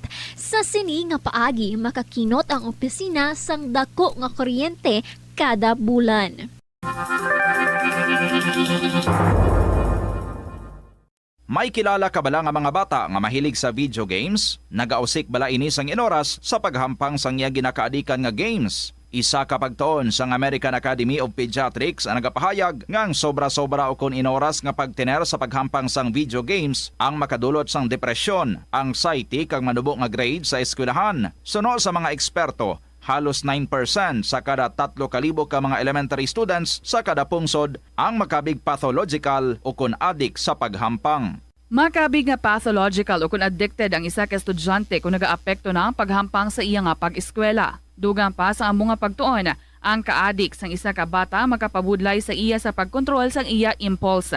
Kaangot diri, ginpanugyan nga dapat hindi magsobra sa isa ka oras kada adlaw ang gastuhon sang isa ka elementary student sa paghampang kag hindi naman magsobra sa 2 ka oras ang isa ka high school student. Kabombo, yaring isa ka energy saving tip nga dapat mahibaluan mo. Masaming at tinluan ang gas burner, ilabi na pagkatapos ng pagluto. Siguraduhon nga wala sang bara ang mga gas burners para matalunsay ang pagdabdab sang kalayo. Ang barado nga burner ang isa sa mga rason nga madasig ang pagkaubos sang LPG. Pilion man nga maayo ang kalidad sang burner nga ginabakal, agud ini ang maglawig kag makalikaw sa aksidente sa kusina. Nagasala ka bala sa imo nga tulunan kag daw hindi ka makahibalo kung ano ang imo nga unahon? Kung magtuon ikaw, siguraduhang anay nga nakakaon ikaw sang maayo, agud nga maka-function ang imo nga utok. Kung gusto mo ang snacks, siguraduhan man nga na-preparar na ini antes pa man ang imo study time. Bangod basi, mawili ikaw sa pagkuti sang imo nga pagkaon kag ma-distract ikaw sa imo nga tulunan. Siguraduhan man nga tapos na ang imo nga olobrahon sa sulod sang balay para nga makalikaw sa interruption kag para sigurado naman nga maka-relax ikaw kung matapos mo na ang pag-review. Ini nga pahanumdom ang ginadulong sa imo sang the number 1 and most trusted radio network in the country, Bombo Radio Philippines. Ito ang Bombo Radio Philippines. Fully digitalized. Numero 1 sa balita, komentaryo, drama at serbisyo publiko. Bombo Radio Philippines. Bombo Radio Philippines. Unmatched. Number 1 and most trusted source of news and information. Basta Radio Bombo! Mayong hapon sa inyo tanan mga kabombo. Kita naman na mag-aopdanay. Para sa sininga hapon, kaupo ninyo si Tita Regine para sa kahapon lamang program. 8 minutes after 2 o'clock. Welcome sa sininga hapon. It's a beautiful Tuesday. April 7, 2026. Kag padayon na naton ang mga istorya nga wala nato natapos yesterday. Ang istorya ni Big Brother, ang iyang experience nga until now ato pa siya dito sa may Persian Gulf. Ang ilang nga barko ang ginasakyan ato pagyapon dito. And of course, ang iban pagid nga mga istorya aton man nga pagabasahon para sa inyo sa sininga hapon. And if your letters are ready, natapos yun na ina, pwede na nga ma-email sa bombo_iloilo@bomboradio.info or kung insulat, ipadala nyo na sa kahapon lamang program DYFM Bombo Radio Iloilo, Sky City Tower, Mapa Street, Iloilo City. Thank you for being there. Enjoy kita sa ating pag-updanay sa sininga hapon. Ari na, siguran ta ang pag-enjoy with this song from Janiel and Dave Alvarado, Vows. Good afternoon. Welcome sa KLP.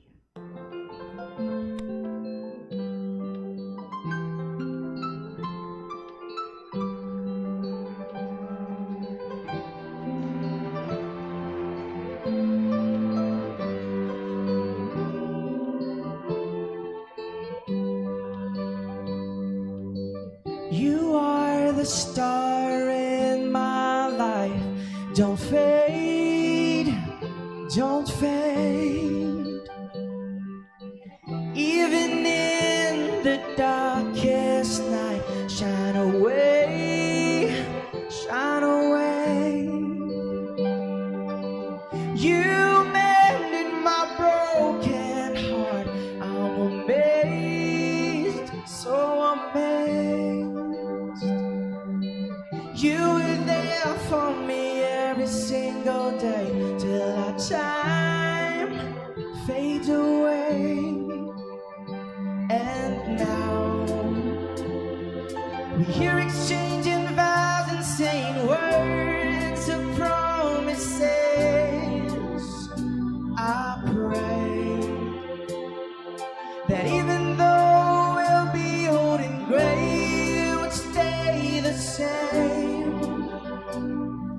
until the end I'll say, and I love you to the moon and back, and I will keep you, and you'll be safe forever, and I hold you in my loving arms where you belong. I'll forever thank my God for having you.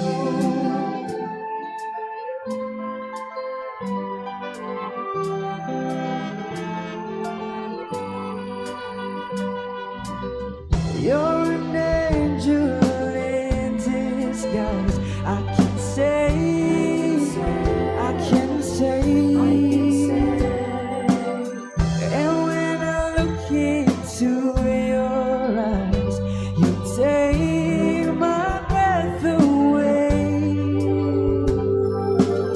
And I promise till this day that no one can take you away.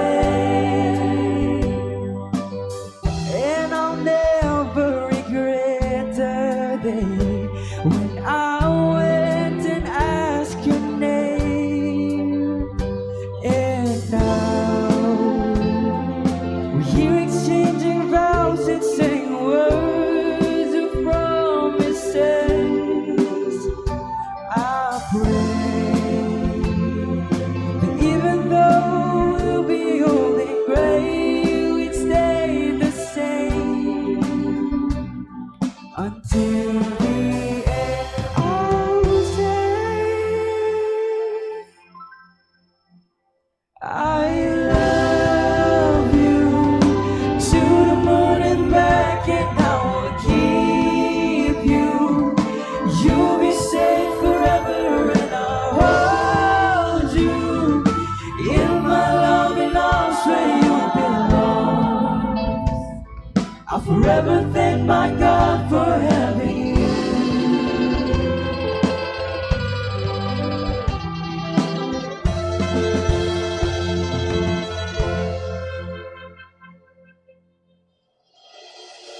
And I love you to the moon and back, and I will keep you, and you'll be safe forever, and I'll hold you in my loving arms where you belong. I'll forever thank my God for having you. I'll forever thank my God for having you.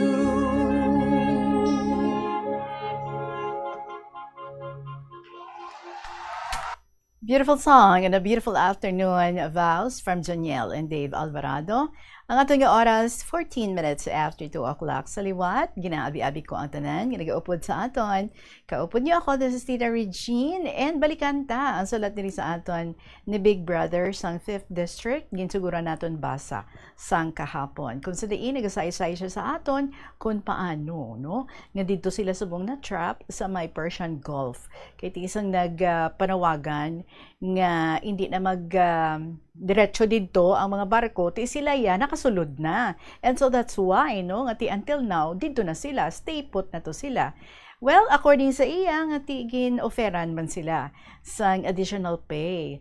Supposedly, hambal niya nga ti mapirma na siya, kay ti i-accept niya na lang. So, manaog siya, kag may dala siya nga kwarta, ginahatag sa ilabali para sa dugang, no? Because ang amo sina nga natabo nga nagluntad dito sa may Persian Gulf. But nag-change mind siya, and according sa iya, mas ginpili niya ang nga batunon or nga pabilin didto, no, kay ti mas ginalantaw niya ang kwarta nga iya pagid nga mas madala suno sa iya.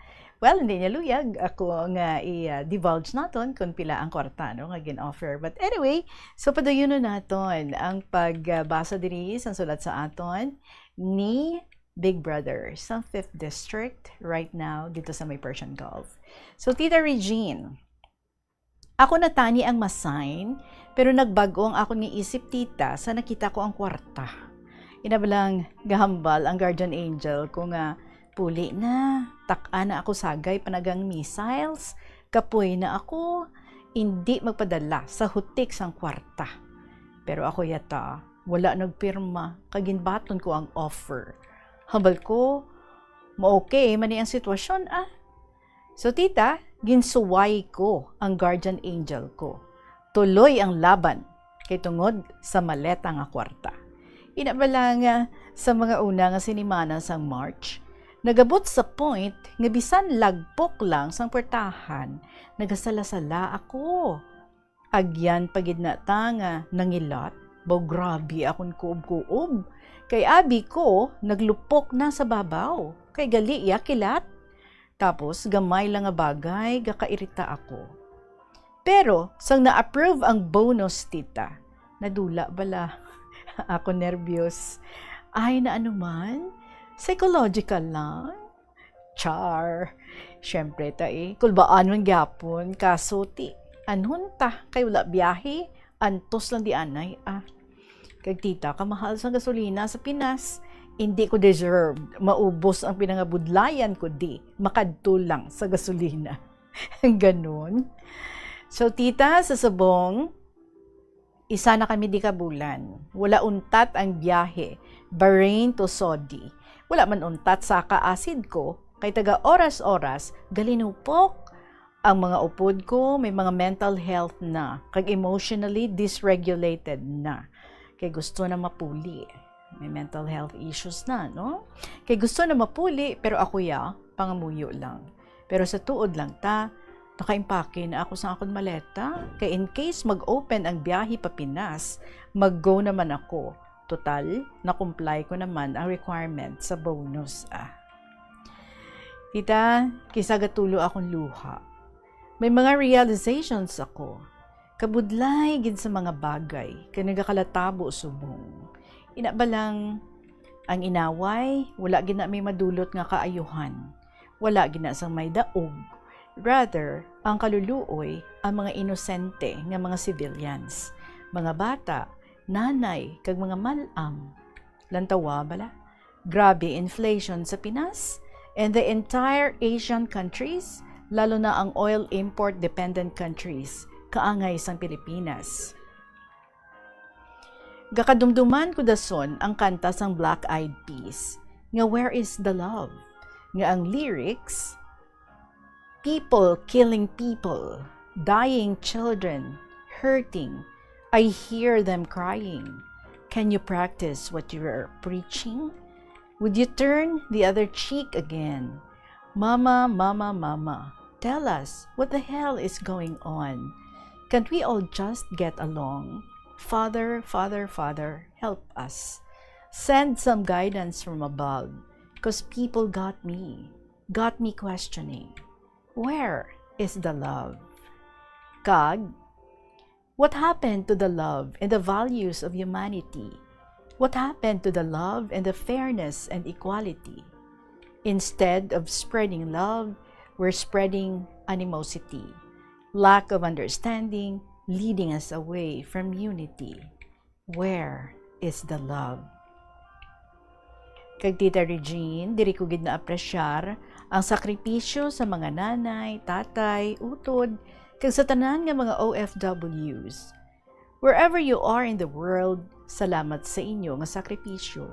Kay may war man or wala, ang pag-antos, ang paghimakas, ang pagpenitensya, kag ang pag-atubang sang adlaw-adlaw nga pagpanghalangkaton. Ang sakripisyo ninyo sa inyong pamilya hindi matupungan sang ano pa nga manggad kag pasidungog sa diring dutang na tawhan. Gani sa mga nabilin sa Pinas, kumustahon, palanggaon, kag pangamuyuan gid ang aton mga utod kag mga pinalangga sa abroad. Not because they provide us good life, but because they deserved the highest love and respect for their unwavering sacrifices para matagaan sang kasanag kag matawhay nga buwas damlag ang tagsa nila ka pamilya. To be continued lang tita, kay samtang nag-type ako naga-video ako sang drone interception sa Bahrain. Baw kaso, hindi ko masend kay nga atita. Sagay ako kasyagit-syagit. Wala ako, no? Sagay ako ka video kag sagit-sagit, wala ako yan na-click gali ang start record button sa akong cellphone. Ngagin bakal ko sa Bahrain sa nagabot ang warlike bonus. Kidding. Tita Regine, mapadala naman ako liwat. Huugali tita, ang akon balatatay, ng number 1 fan mo gid, nagtaliwan na sa November 2023. Ay, sus. So, nagmuno to siya ta, nga mapadala gid liwat. Kaya di ba tita, nakagraduate na kami tanan, kag nag-work na kami. Kaso tita Regine, nag-una gid siya Ipadala ako man inata kay sure ako, mamati gid si tatay, sang imo man nami nga tingog, nga nagasaysay, sang amon nga kasaysayan. Kag of course, ang mga diwalwalan ko nga mga mega, si Cheche, ay, may bata na, kag hindi na siya just Cheche lang, kundi Madam Cheche na gid siya tita. Tuod, kag sexy man gyapon, daw wala lang gid si Sarian, pagbata. Si single lady, may bata naman, nagdayunay sila sang egin pikot, charet. Kag syempre, Madam Single Lady naman, si Ma'am Beving. Si Ma'am Beving, looking for someone nga responsible and hardworking, kag above all, God-centered man. Basi may kilala ka ta, padigayo na abi ang miga namon. Kag ako tita, ari, nagahagay, pasupot sang kwarta, para mapuno ang maleta. At least, pinangabudlayan ko kag hindi halin sa kaban sang banwa. Kag ang akon maleta, hindi human sa panit sang sapat nga buaya. Sa liwat ang mga avid fan, Big Brothers ng 5th District sa Iloilo, nga subong may bago na nga codename, Nawong Kwarta sang 5th Distrito. Sa uulitin, so please tita, email mo ako ha, pagbasahon mo na or message me lang, kay record ko naman, kag luro lang tawon. So salamat, God bless us always, preferably pwede sa 6 ng April, kay para tapos si Mana. So again, tita, salamat gid. Ari lang ko tita always, nagapamati, kapakuno-kuno, nga bukaw-bukaw sa Persian Gulf. Sa liwat, si Big Brother from the 5th District.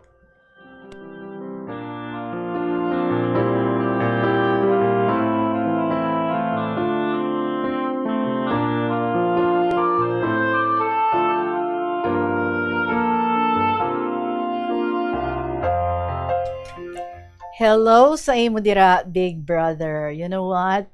It's so comforting to feel, nga sa tunga sang tensyon, kag delikado, nga ginapangatubang mo dira sa may Persian Gulf, makuha mo pa ya ang magpakadlaw sa amon, samtang nag-share ikaw sang imo nga mga inagyan dira sa barko.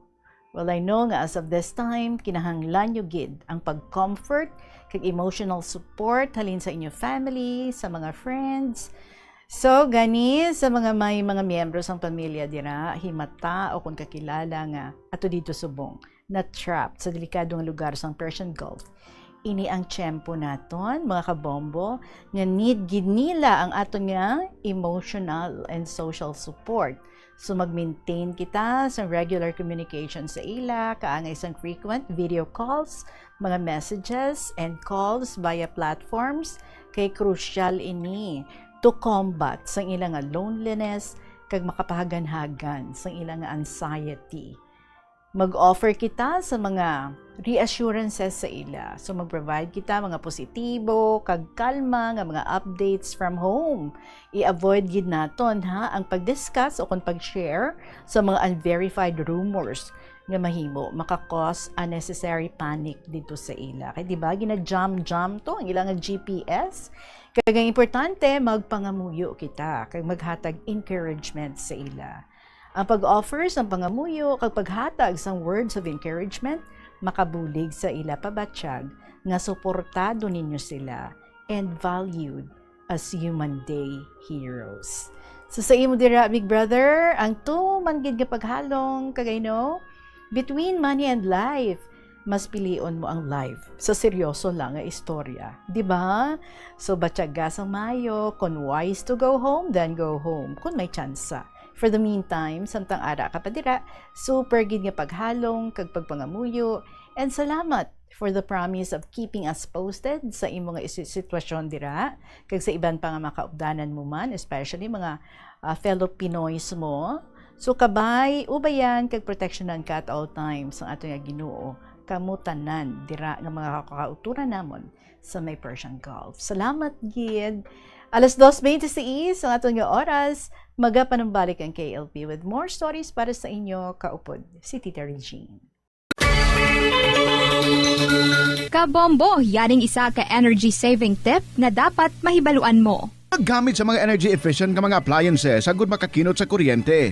Ang simple nga pagkinot sa konsumo sang kuryente may dako nga kontribusyon sa pagpahagan-hagan sa operasyon sa mga planta nga nagagatong sang fossil fuels agud makaproduce ang enerhiya. Ang sobra nga paggamit sang fossil fuels ang may kontribusyon sa climate change. Kung magbakal sang appliances para sa sulod balay o kung sa opisina, mangonseho gid sa dealer kung sa diin ang mas makakinot sang kuryente.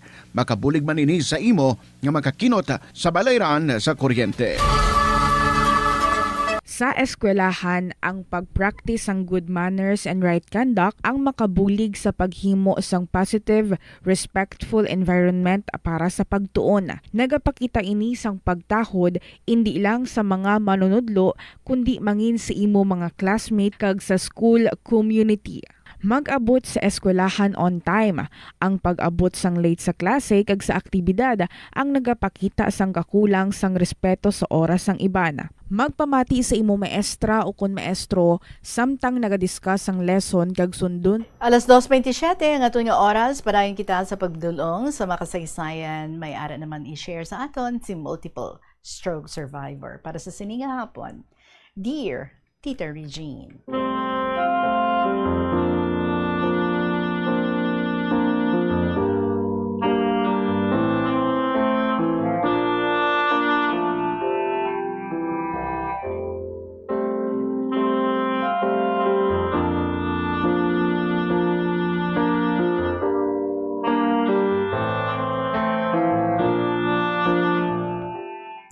Mayong hapon sa liwat sa imo Tita Regine, sa staff sang Bombo Radio, kag sa matag palamati sa imo matahom kung nagahatag sang inspirasyon nga programa, ang Kahapon Lamang program.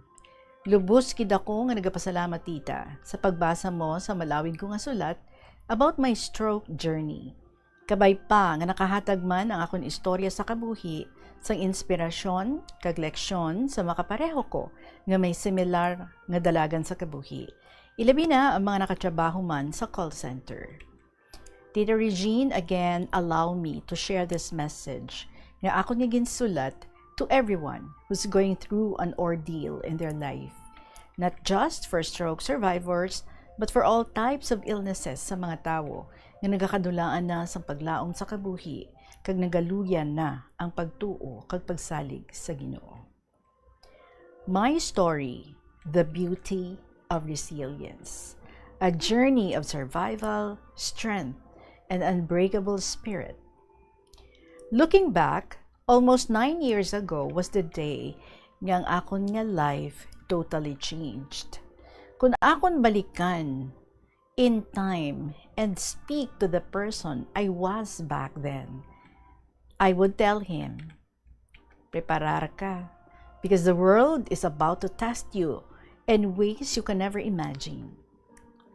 9 years ago, everything nga tanan nga nabalaan ko, everything I was, and everything I believed in was turned upside down. It was a moment, Tita, that marked the beginning of the hardest chapter of my life. Waay gid ako maghuna-huna nga pangatubangon ko ang isa ka ordeal na tama kabugat, so painful and so terrifying that it would put a million questions and endless what-ifs in my mind. Hindi lang ini simple nga challenge o kung pagpanghangkat. It was a storm that raged inside and out. It made me question God, question life, and question my very own existence. Ginpangatubang ko ang kamatayon, hindi lang makaisa, but 8 ka beses. Imagine looking straight into the eyes of death, hindi lang kaisa, but 8 different occasions. 8 times, I felt the cold hand of fear grip my heart. 8 times, I wondered if that would be my last breath. 8 beses, I stood at the gates of eternity, wondering if I would ever come back. Apang, ari ako today, nagaginhawa, nagatindog, buhi. They say that what doesn't kill you makes you stronger. But wala nila ginahambal sa imo how much it breaks you first before it rebuilds you. I was broken. I was shattered into pieces. But every single time I fell, every single time I was pushed to the limit, I found a way to pick up myself, glue the pieces back together, and keep moving forward. Ang ini nga ordeal, wala lang naghatag sa akon sang kasakit kag nag-apekto sa akon, but it touched the lives of everyone around me, ilabi na gid sang akon nga pamilya. May tiyempo nga sang una, I was the rock of my family. I was their pillar. I was the strong one. The one nga ila ginadalaganan for support. The one nga nagaalsa sang kabugat sang kalibutan sang ila nga abaga. So, they wouldn't have to. Ako ang ila protector, ang ila provider, kag ang ila nga paglaom.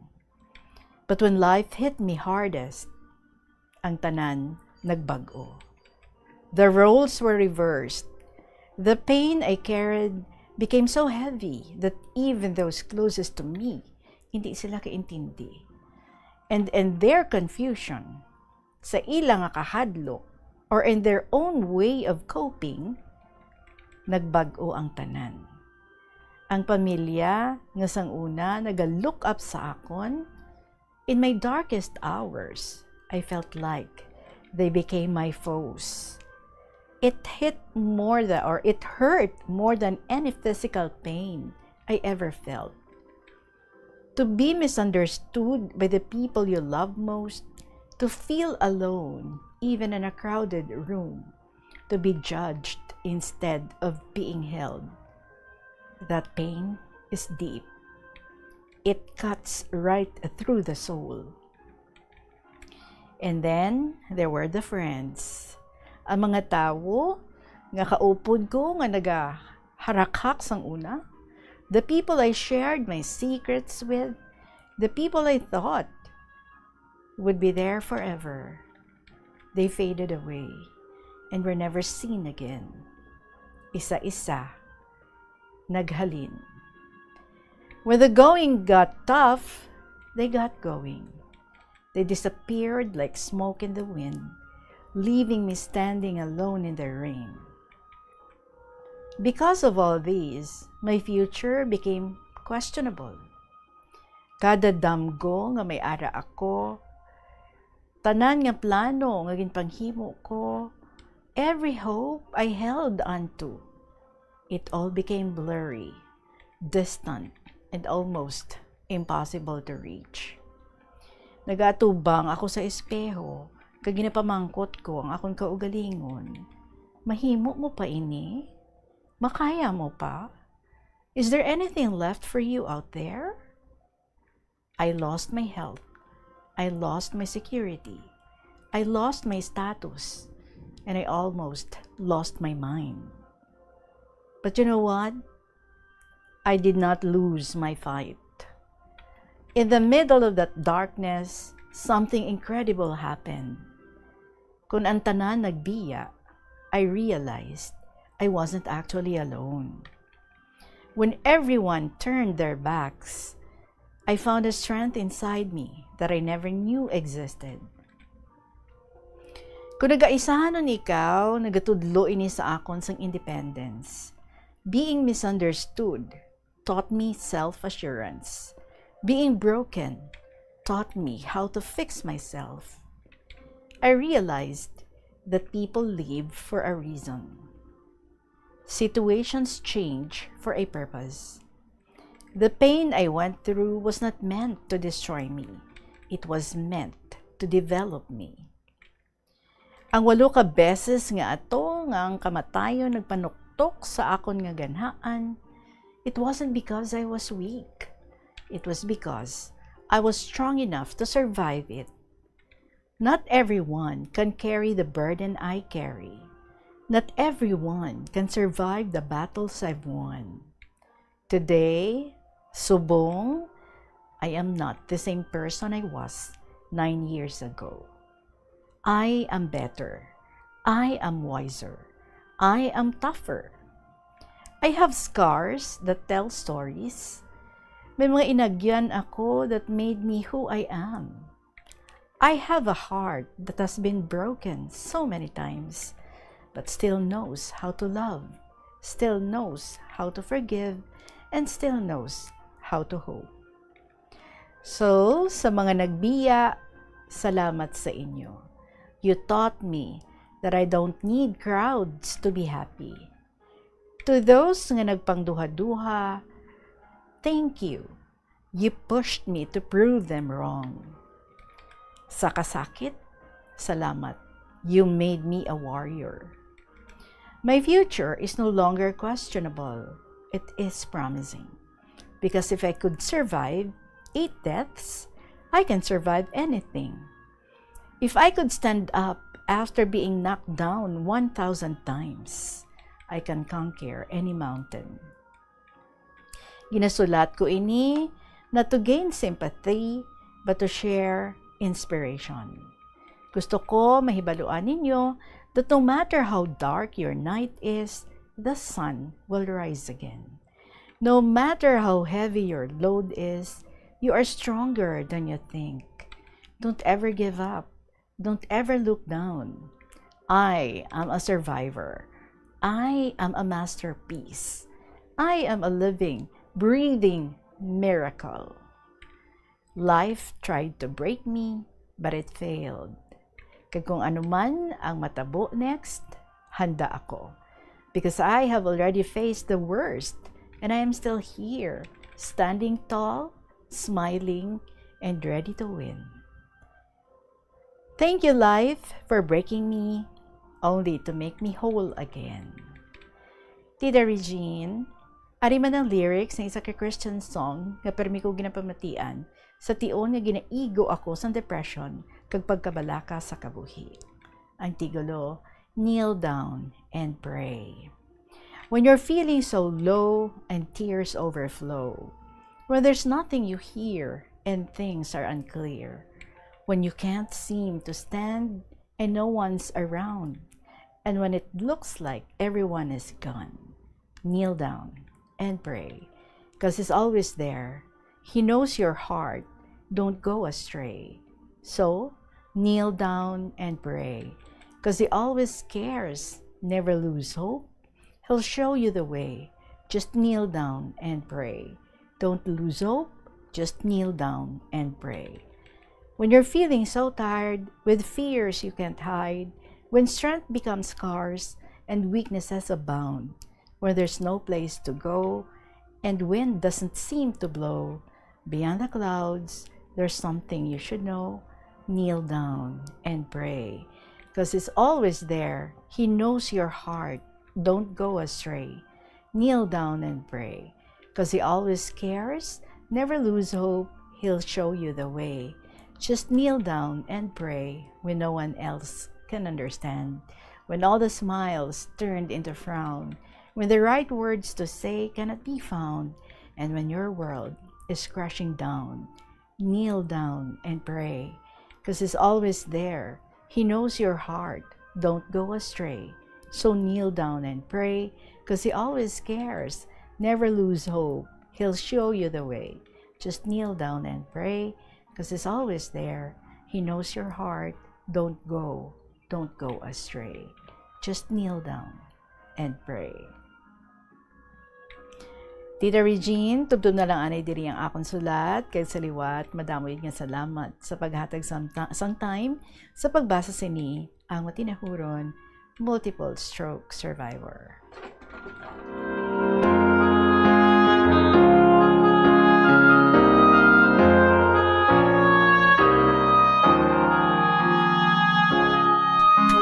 multiple stroke survivor, God has great plans for you.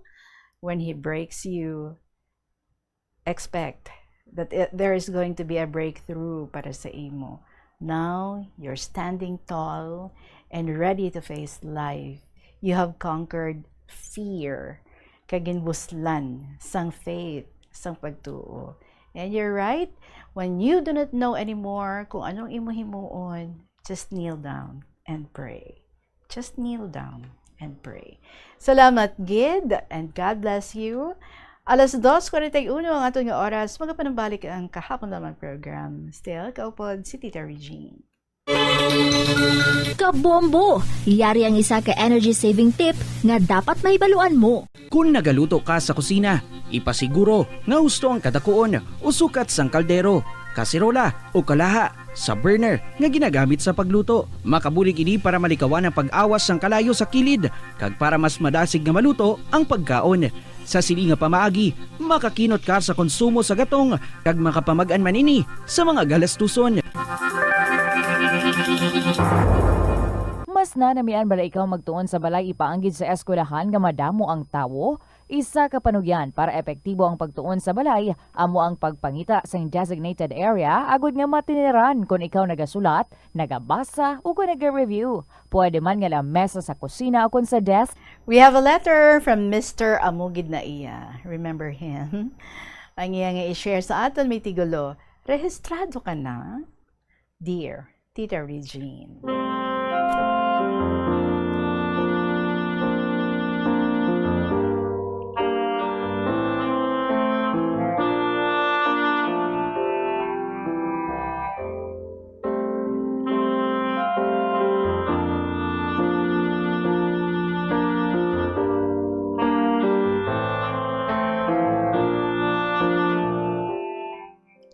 Panamyaw sa tanan, nangin balantayan na gidman ining imo programa sa kahanginan Tita Regine diri sa Bombo Radio. Sa kada hapon, Lunes tubtob Sabado kag sa siniman nga takna. Oo, kinaanda na sa akon matuod ang mag-aligmat sa pagpamati samtang nagabasa ka sa mga sulat. Sugilanon kag maghatag sang tugda sa mga tagsulat. Ilabi pa sa mga laygay nga may pagtulunan nga mangin kaangay sa pagsulundan. Tita Regine, diri ko naman liwat ang pisahan sa pagpahanumdum kag pagpaalinton sa aton mga pinalangga nga Ilonggos. Ilonggo sa buhat, Ilonggo sa huna-huna, kag Ilonggo nga wala pa makaparehestro sa nagahilapit nga eleksyon sa Nobyembre 2 tuig 2026. Fiesta ini sa mga kalag. Agud sa ulugon naton ang ilan nangin kabahin sa aton kalibutan. Kalibutan sang mga buhi. Sa tinalikdan nga tuig 2025, ang unang hugnat nga pagrehistro sa petsa nga Agosto 1 tubtob 10, 2025, kag may ara ako nga sulat nga ginpadala nga nahanungod sini sa imo programa. Kag una man ini nga kahigayonan sa akon, agud ma-interview mo ako. Sining akon mga pinanilagan sa mga nanuhay-tuhay nga sahi sa mga manog parehestro. Mga pinasahi kag nanariisali nga pagginawi kag pagbinatasan sa nagapalista, nagapila, nagasulat sa formas kag magpa-biometrics, dugang pa sa mga labay-labay sa labay, bangod sa madamo nga kumod, kinarat, ginaginutan, reklamo todo-todo, pagginutok kag tanan-tanan nga abilidad sang balibad sa ila ka ugalingon kag isi ka tawo. Diri masandukot nga eksena sa kabuhi kon deadline sang pagparehestro. Nga aamo sini ang mindset sa mga Ilonggo haw o kun ang mindset sa mga Filipinos haw. Kung hindi na gani ang ulihi nga adlaw, hindi na gani mag-deadline, diri na dayon magpinalakpalak, magkinaran-karan, agud lang makatigayon nga magparehestro. Agud gid kuno makauna sa pila sang temprano nga takna. O kon amo lang gid ini maka-day off sa obra sa bug-os nga tuig. Ay abaw man. O kon bag-o lang gid nakahibalo nga may pagrehestro, ay abaw pa gid. Bisan sa social media, kundi nga paano kita tudloan kag hungiton sa mga informasyon kag detalye, kag pahibalo na tungod sa pagparehistro. Bisan sa may mga cellphone pa dira, may ara man gihapon ang pagpahanumdom sa aton. O kung hindi man gid nila na masngaan ang ila buluhaton, antes magpadulong sa talatapan agud magparehistro. Samtang ining iban, daw wala pa gani makapanghilam o sang nawong sang ila nga kaugalingon. Ayhan, hindi ko man sa ginatumod ko lang ang isa ka ahensya sang pamunuan sang aton pungsod, tigaylo sa tanan man nga departamento sa nanuhay-tuhay nga talapuanan sa pribado ini o kung sa publiko man. Kung sa akon lang panimuot, Tita Regine, masami ko nga ginapamangkot sa kaugalingon, engineer, nga kinahanglan gid hulaton ang deadline, agud magparehistro, magpalista, o kung magpila, ay nakapamensar man gid ang mga ini, o kung may kapaltahan lang nga hindi makapaiway, huo sa isa ka bagay. Apang kung diin ang kabudlay kag huol, kung magdinugok kag dululungan ang pagproseso. Pwede gid lang magparehistro sa sulod sa 10 ka minutos, nga ang pabudlayan mo pagid ang kaugalingon, pagsulat, pagpila, kag paghulat sang hindi magkubos sa 10 ka oras kung tiun na sang deadline. Ini nangin balik-awot nga huna-huna na sang aton mga kauturan sa sini nga milenyo. Ayhan, pwede gid naton maligwat ang kinaandan nga kultura nga dogin papanubli sa aton nga mga ulihing tubo nga kulang sang paghangop. Ining mga henerasyon XYZ, millennial, agud kuno tuman gid ang kasadya kag makawiwili, ilabi pa gid nga magpiti-piti sa mga cellphone. Nagakaudyak kung tingob nga hubon o kung nagaguban sa pagparehistro. Hello! Hindi inihampang lang nga wala sang kasanyugan sa aton palaabuton. Ini aton hilway nga kinamatarong, right of suffrage, nga kita ang makapulos kag makaagom sang kasulhay kag produktibo nga buwas damlag. Sa ikaduha na nga hugnat sang pagparehistro, halin sa Enero 2, 2026 subdub Mayo 18, tuig 2026. Ayhan kita tanan nga mga Ilonggo mangin isan na kahangkilan, sampaton, may inisyatibo, may kapisan kag katutom na sa pagparehistro sa aton tagsa-tagsa kaduog. Sa duog sang aton bunagan kag ginaistaran sa diin man nga puod sang Western Visayas.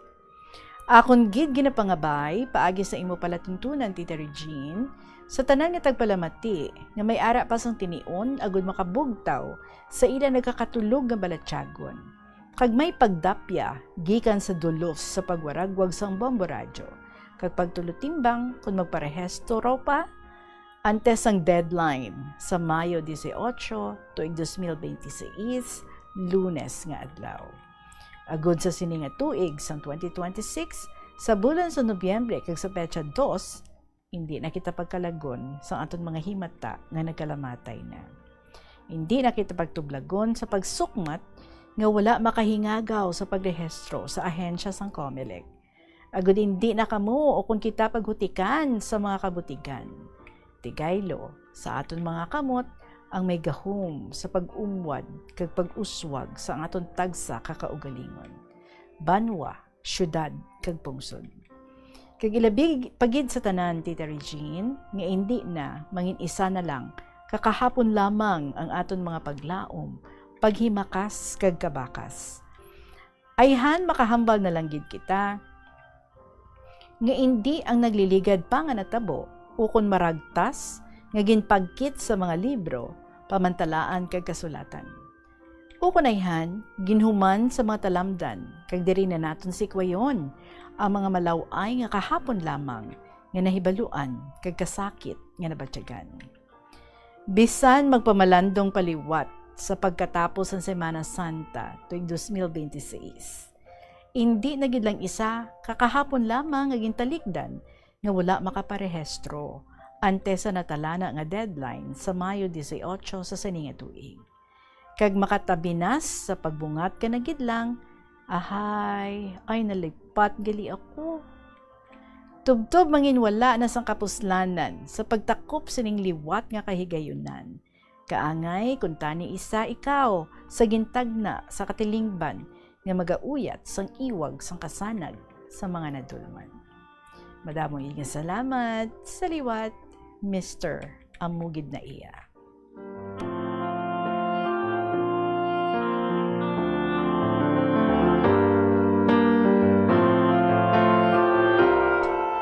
Salamat, Mr. Amugid na iya, for reminding us. Tanan kita ha, nga nagapamati isubong, let us be reminded, kag basi may mga miyembro, pakita sa pamilya, nga pwede na makaboto, pero wala pa makaparehistro. May 18 ang deadline, last day for registration. And we learned this through sa kay Mr. Amugid na iya. Salamat, Gid, for reminding everyone. Aton gid no nga katungdanan na magparehistro aton gamiton ang aton nga right of suffrage. Magboto kita. Before kita makaboto, dapat nakaparehistro. Salamat gid. 52 minutes after 2 o'clock, magapanabalik kay KLP pagkatapos sa pila kami importante nga mga pahibalo. Yari ang isa ka praktikal nga pamaagi agon makakinot sa paggamit sang tubig. Mahilig ka bala mag-order sang iced coffee o kon milk tea kag ipa-deliver sa imo workplace? Kung naubos mo na inom kag wala pa natunaw ang ice, pwede mo man ini matipon para sa indoor o kon outdoor plants. Ang small amounts ng coffee residue ang masami harmless kag makabenefit sa acid-loving plants pareho sang roses.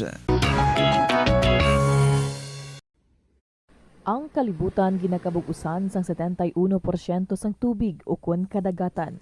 Kag ang kadagatan nagabulig sa pagtugas ng tubig nga aton mainom kag hangin nga aton ginahaklo.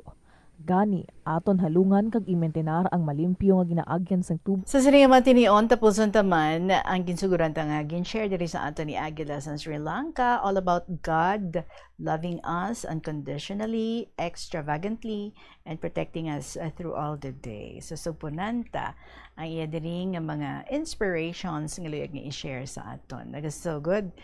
Siya sa pagsiling key principles to do good in God's eyes, amo ang mga masunod. Mag-cultivate kita sang pagtuo kag pagpaubos. True good starts with believing in God and approaching Him with humility rather than pride.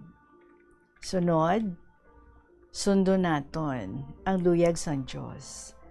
Acts of goodness are aligned with following God's commandments and divine wisdom, exemplified by Jesus. Third, practice kita daily devotion. Create a secret place para nga magpangamuyo kag mag-reflect. Prioritize ang pag-connect with the divine at the start of the day to set your focus rather than relying on sporadic large gatherings.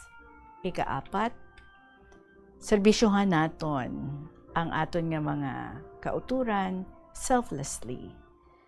Gamita ang imong unique gifts and talents to serve others and build them up, which is considered a form of worship. Ika-lima, be generous. Actively help those in need and share your resources generously. Ika-anom, work with excellence. Approach your daily work and tasks with diligence, treating them as service unto God, not just human masters. Ikapito, i-maintain naton ang aton integridad. Ensure that your private actions align with your public persona, focusing on sincerity rather than eye service, doing good only to be seen by others. Gari naman ang mga practical actions sa aton nga matag-adlaw nga pagpangabuhi. Una, ang adlaw-adlaw nga pagpangamuyo kag pagpasalamat. Start and end your day with thanksgiving and prayer, acknowledging God in all you do. Second, magbasa kita sang Biblia. Meditate on Scripture. Study the Bible to understand God's heart and consequently, His will. Third, gamita ang imo nga gifts. Actively use your unique talents, whether sa paghambal, sa pagbulig, or sa pag-obra to serve others with the strength God provides. Ika-4, repentance. Maghinulsol kita. If you fall short, use confession and repentance to align yourself back with the divine path. Ultimately, the goal is to live a life that reflects divine character, focusing on love and obedience in both private and public settings. And last, be thankful for everything. So salamat gid sa inyong oras sa pagpamati sa akong nga simple nga mensahe, a path to change to eternal life. You must follow it so that our God can guide you in your daily life. Do not disobey the commandments of the Lord if you want eternal life, because all the wealth in this world to enjoy, you cannot take it with you kung mapatay ikaw.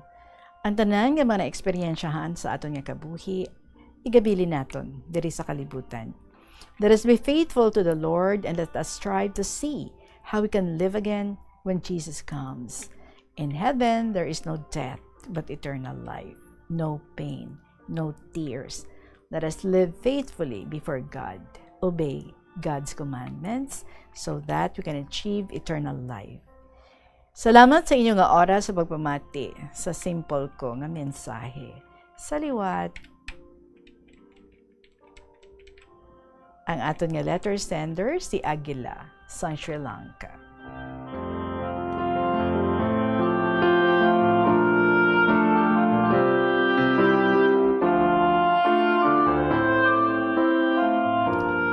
Aguila, salamat yid for sharing with us ang mga spiritual nourishments kag may inspiration sa din sa imo.